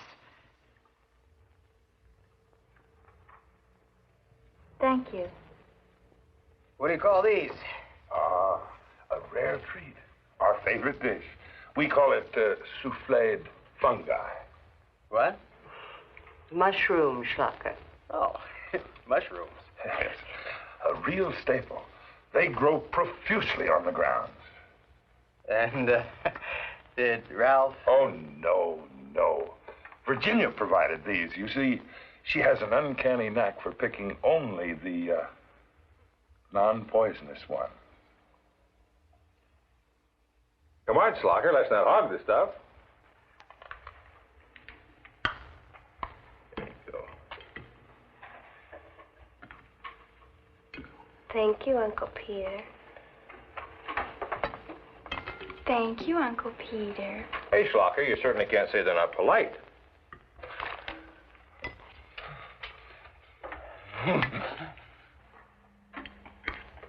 Well, Miss Howe, if you don't feel up to the heavier fare, perhaps you'd like to try some of our fresh garden greens?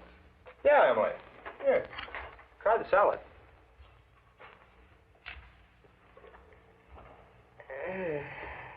Allow me. This thing isn't dressed.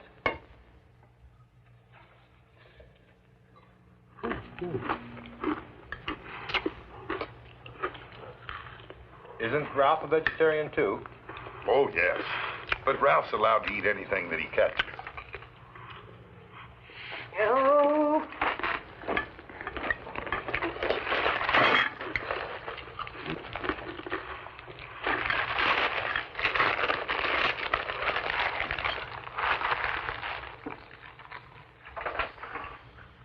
Emily, this is very good.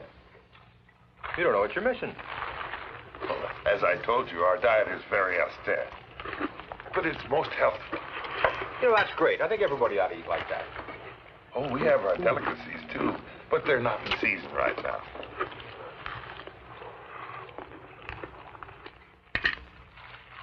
Oh, no, sir.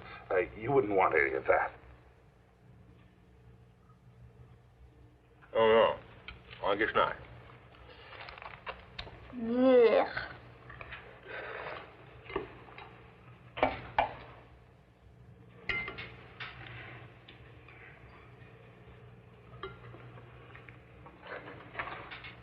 What do you think about spending the night now, Emily? You couldn't drag me away, Peter. Good show, my dear. I'm with you. Oh, it's like I told you, sir. It's absolutely... There's nothing more to say, Bruno. Now, let's make things easy on yourself. We want to be fair. The sisters can move in together, and you and, Ralph. Well, we might do that. Oh, no, it's quite impossible. It's too dangerous. Hey, you see, this is an old building. The wood is rotten. You'd have to know your way about in the dark. Nonsense. The next thing you'll tell us it's haunted. Oh, no, nothing like that. He means they're vampires. Oh, yes, and werewolves. Are you a horror film fan, Miss Morse? Oh, yes, I love it. Dracula, Frankenstein. And The Mummy?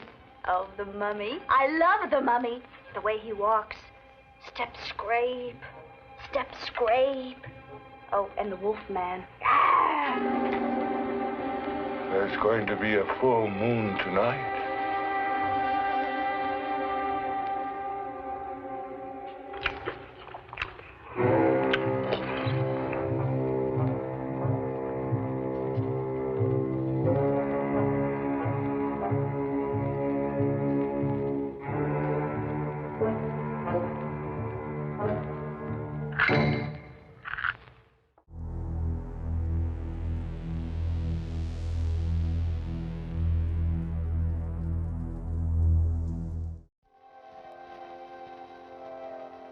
To all the world, this is the face of a child of innocence and beauty.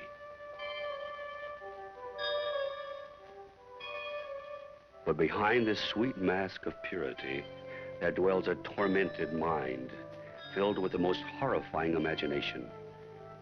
A mind bent and twisted, seething and crying out for revenge as she sends her playmates, the deadly tarantula, out to execute her insane desires for death.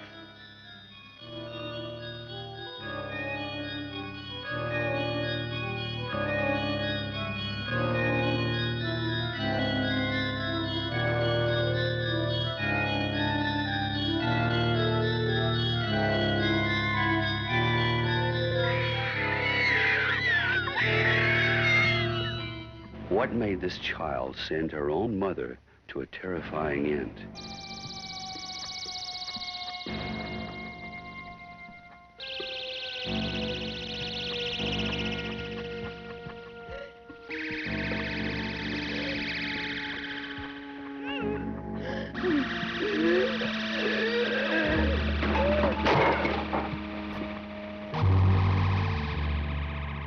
Who are her friends? And who are her enemies?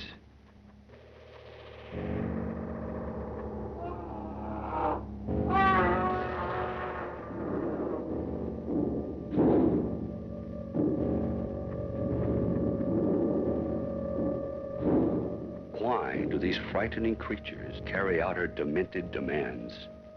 And who is responsible for her bizarre fascination with the coffins of the dead? No one can escape from these horrors beyond imagination. No one can escape from the kiss of the tarantula.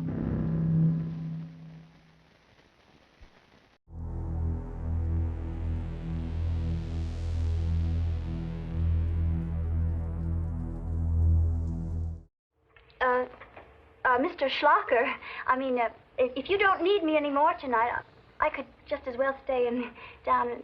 There's an inn in the village. As I see it, there are only 2 rooms anyway. Peter, if you took the car, do you think you could find lodgings for Miss Morris? Yeah, I saw a motel coming in, yeah. Fine, fine. Good idea.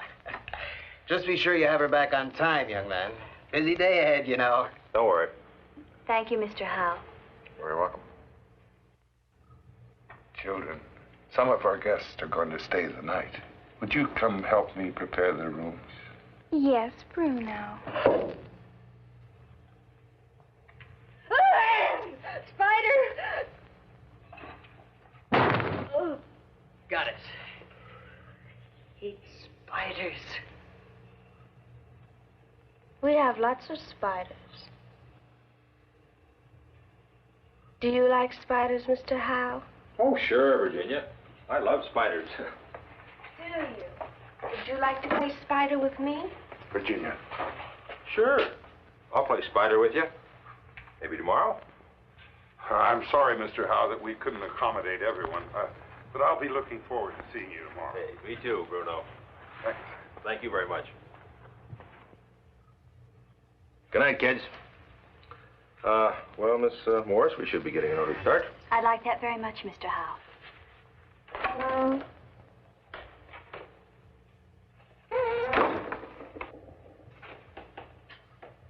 Hey. This is the phoniest setup I've ever seen.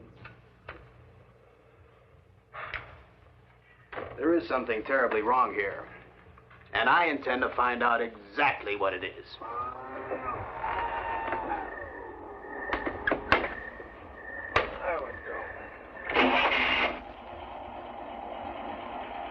Say, it's still early, Miss Morris. Perhaps you'd like to have a drink at that inn in the village that Bruno mentioned? I'd like that very much, Mr. Howe. Oh, and maybe a sandwich if you don't mind.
tuck you in, Daddy.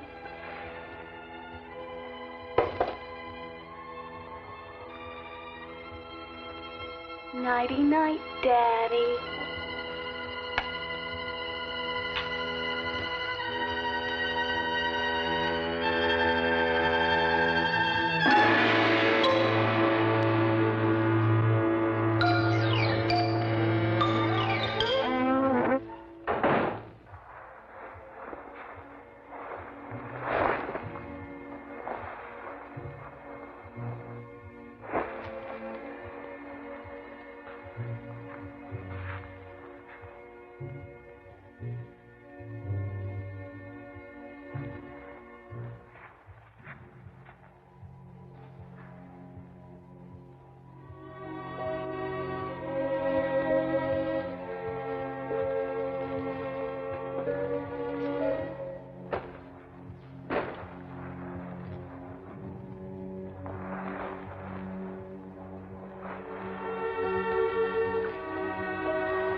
Now, see here.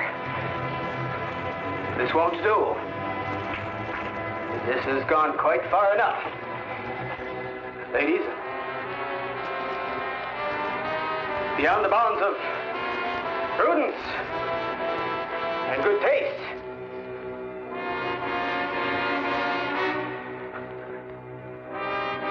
I don't know what you people are up to here, but I'm going to have to call in the authorities. Now, there are laws. Criminal laws, I'm... Kill him! Kill him! No, this isn't right. There are proper procedures. Oh!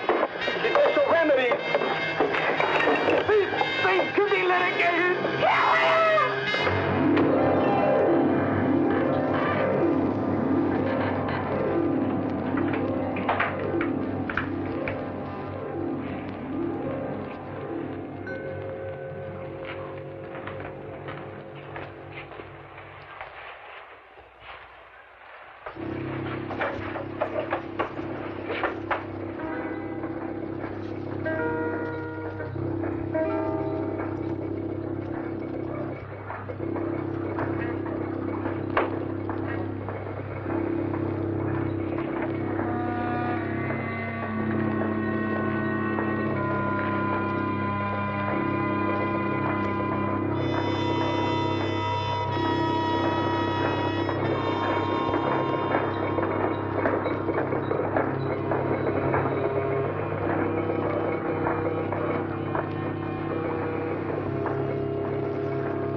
Please don't hate me. I didn't mean to do it. She made me do it. She made me do it, Bruno. Well, he was spying on us. Well, he was going to tell. He was going to tell on us, Bruno. Yes, Elizabeth, he was going to tell. And don't you worry, Virginia. I'm not going to hate you. I knew this was coming someday. But it's so soon. And you really and truly don't hate me? I promised your daddy I'd never, never hate you. You did? You ought to hate him. Elizabeth, I told you it isn't nice to hate. Children, I've got something I want to tell you, and I want you to listen very, very carefully. A long, long time ago, I promised your daddy that I'd take care of you and Ralph forever and ever. And then came this Mr. Schlocker. He was a nasty, mean man. He wanted to take you away where old Bruno would never see you again. But Schlocker, and he can't do that now. But soon there'll be more Mr. Schlockers, and they'll be nastier and meaner than he was, and you won't be able to hurt all them because there'll be too many of them. They can't take me away from you, Bruno. They can't make me go away. You won't let them, will you, Bruno? I promised your daddy I wouldn't. I knew you wouldn't, Bruno. I'm not afraid. Well, we didn't have much time anyway. Pretty soon, Ralph, you'll be ready to join Uncle Ned and Aunt Clara. And then you... We want to stay here forever and ever, Bruno. With you and Ralph and Uncle Ned. We will. I promise. Forever and ever. We will. You know, I know where there's a nice new toy that'll do a wonderful thing. A toy? Yes. And you can stay up late just to see it. Can we? Uh-huh. Now, I have to go a little ways to get it, but it'll only take me a little while. Please don't go away, Bruno. I'm scared. It won't take but a few minutes. And I'll be back. Now, Elizabeth, I expect you to take care of your brother and sister and see that they don't get in any trouble. Will you do that? Oh, I will, Bruno.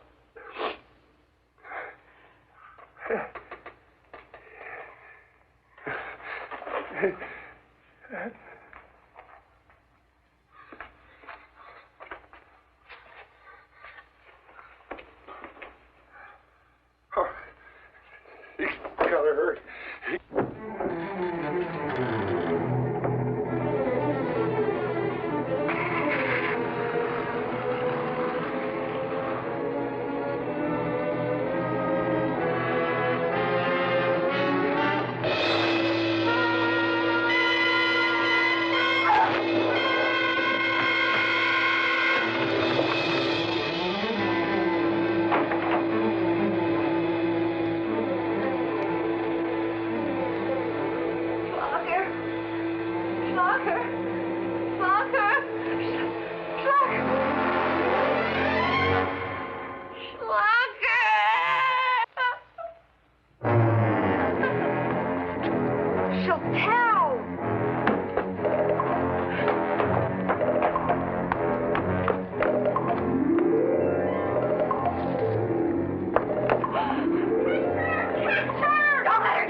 Hey, are you really a wolf fan, fan, Anne? Oh, yes. I think that's how every man should be. Like a wild beast.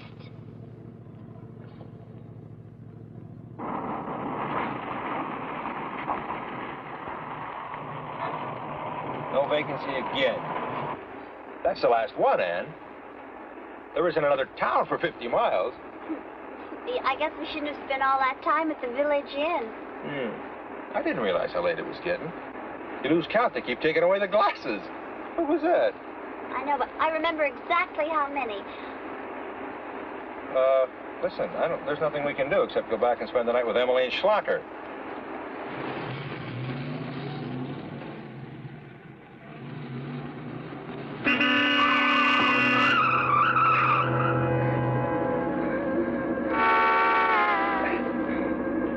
Got it.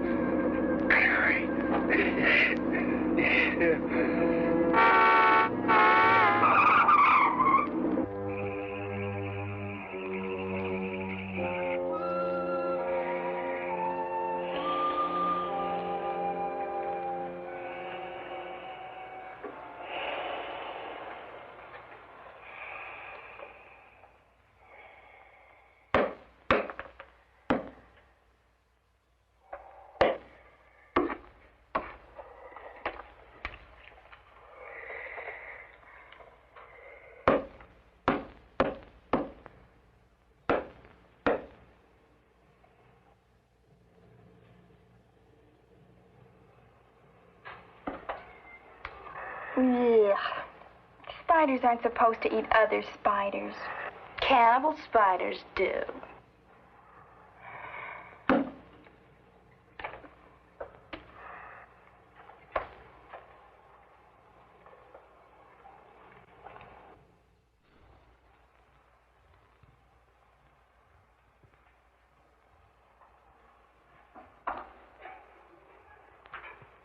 Bruno! Bruno! It doesn't sound like Bruno. Oh, no, it's Uncle Peter and that pretty lady. They've come back. Virginia, you mustn't hurt anyone else. Bruno will really hate you. He will not. Anyway, I like Uncle Peter. He's not like that bad man. All the same, they'll tell on us. Would they? Would they tell? Of course they'll tell. Bruno said there'd be others, didn't he? They're coming. What'll we do? We'll have to make a plan.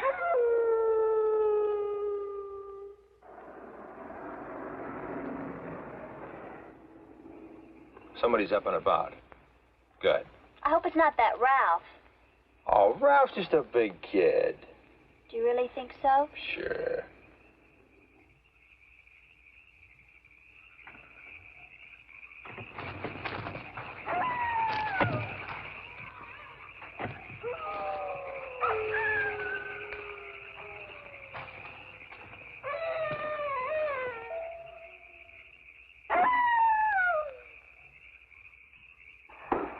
Hi, kid. Hey, it looks as if Miss Morris and I are going to have to spend the night here after all. No room at the inn, as they say. Good evening, Uncle Peter. Uh-huh.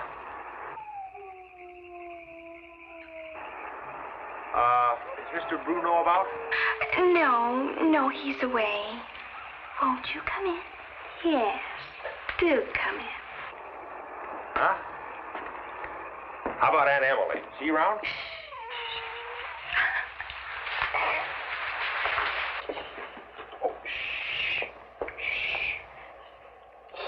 There's really no need to disturb anyone. All righty. When does Mr. Bruno get back? He'll be along by and by. Now, Uncle Peter, you just make yourself right at home. Virginia, dear, you may entertain Uncle Peter while I take care of the pretty lady. It's all right. It's all right. I'm sure Elizabeth knows what to do.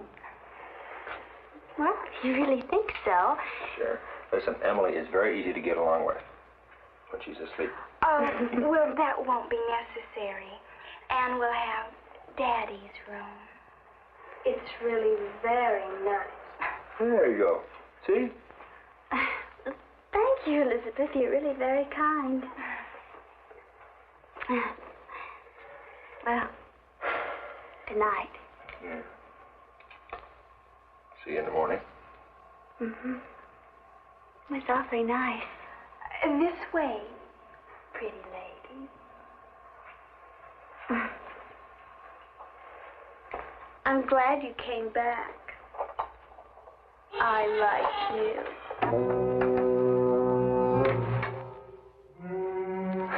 I like you, too.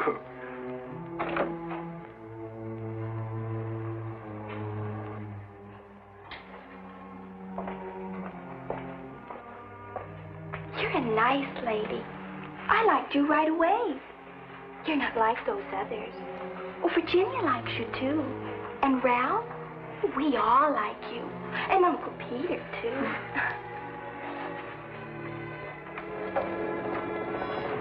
You'd never tell, no matter what Bruno says. You'd never tell. I know you wouldn't. I like you, pretty lady. Pretty lady.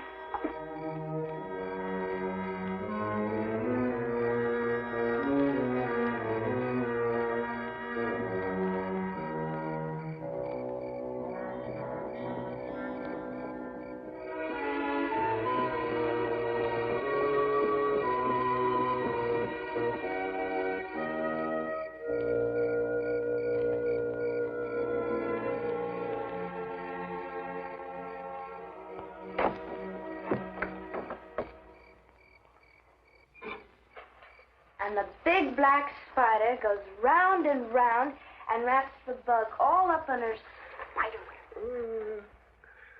Virginia, what happens when the spider gets the bug all wrapped up in a web? Aha, I won't tell. Ah, all right. How long does it take to play this game? Oh, we're almost done. Oh, yeah. Ah. There now.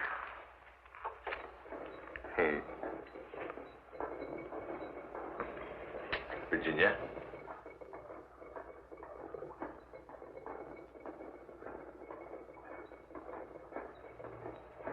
Hey, what's the spider do now? What? Oh, yes. Now the spider does a little dance. She has to tease him, torment him, and make him work so that his juice will taste better. Virginia, I think we better play another game. Uncle Peter, do you like that pretty lady? Yes. Yes, I do.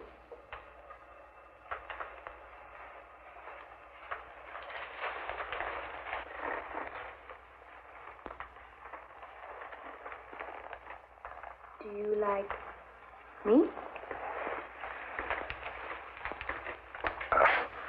When does Mr. Bruno come back? Bruno won't hate me. He promised. Spiders like bugs. They taste good.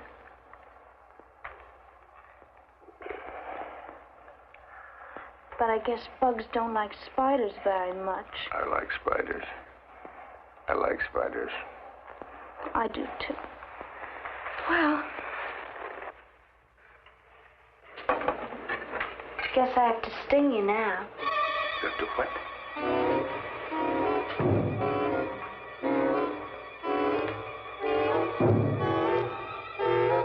Virginia, what about Mr. Schlocker? Mr. Schlocker? Hey, Schlocker! Sting!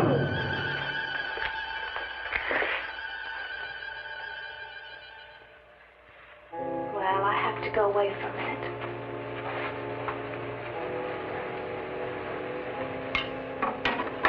But I'll be right back. Don't go away, Bug.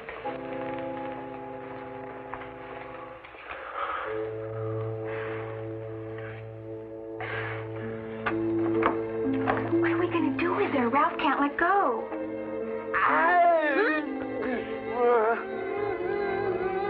What do you mean, what are we going to do with her? Don't you know you made this plan? But I didn't have enough time to finish it. She wiggles just like a big squiggly bug on a spider web.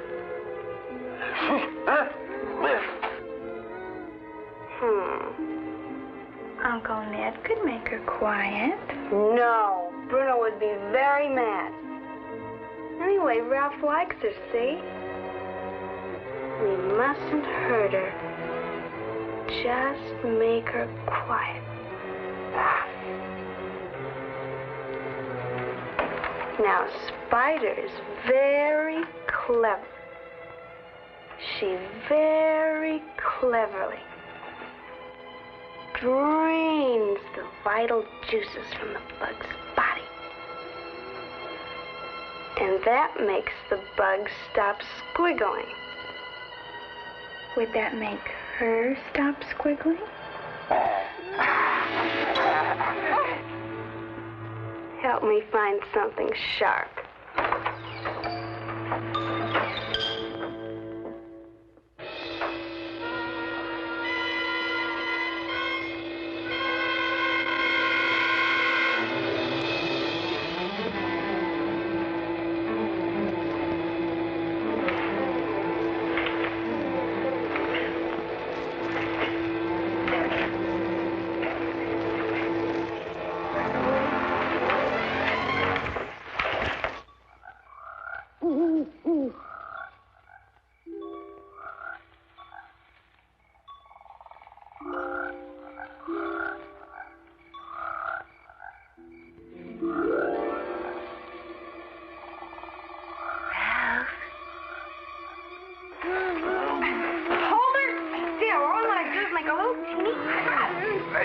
How much did we let run out?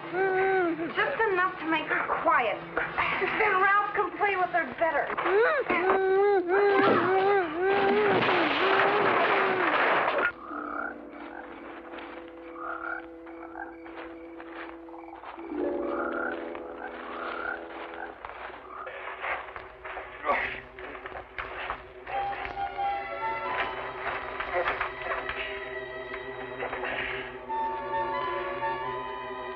Ralph.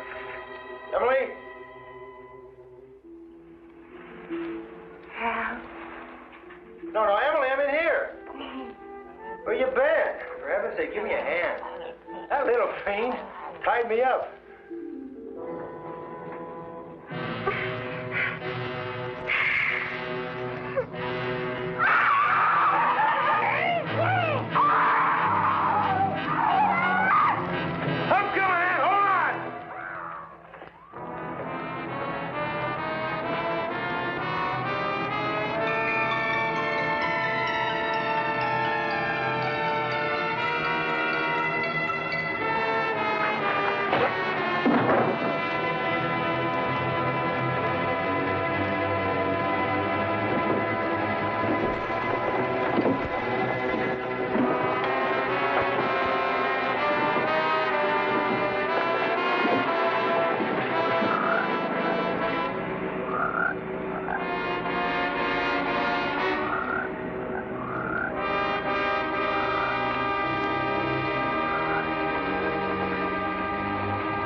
Ralph. Ralph will be all well very soon. I brought that wonderful surprise I promised you.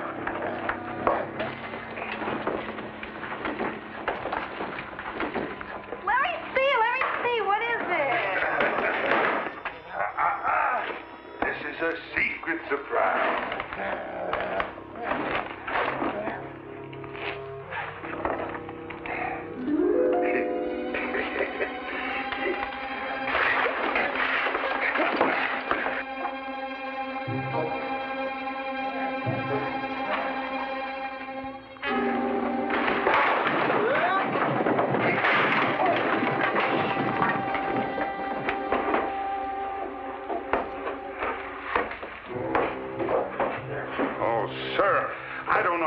Yourself into this predicament, but I suggest that you leave the premises as quickly as possible.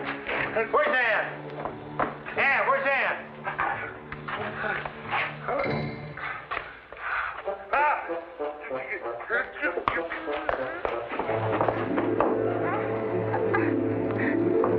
If I were you, I'd hurry, sir.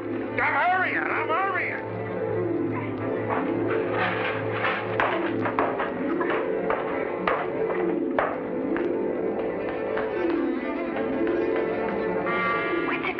Bruno? Well, it's going to make a big flash and go bang. Oh, boy.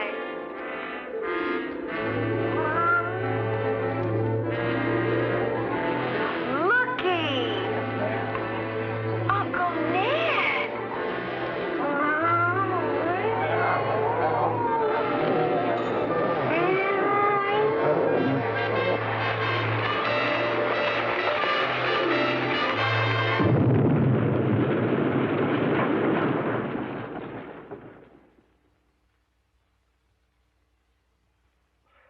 Yes, it was quite an amazing experience. But, for me anyway, a lot of good came of this.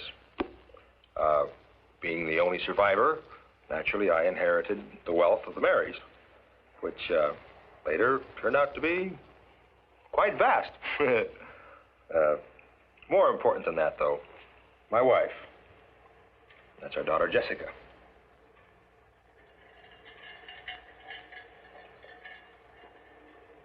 Mommy, may I go outside now?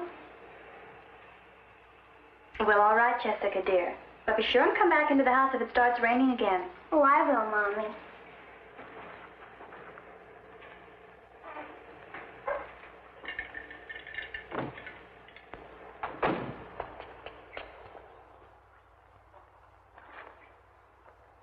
And so the Mary syndrome was extinguished forever with the family that carried it. My own branch of the family, being rather distant, we never suffered from the curse.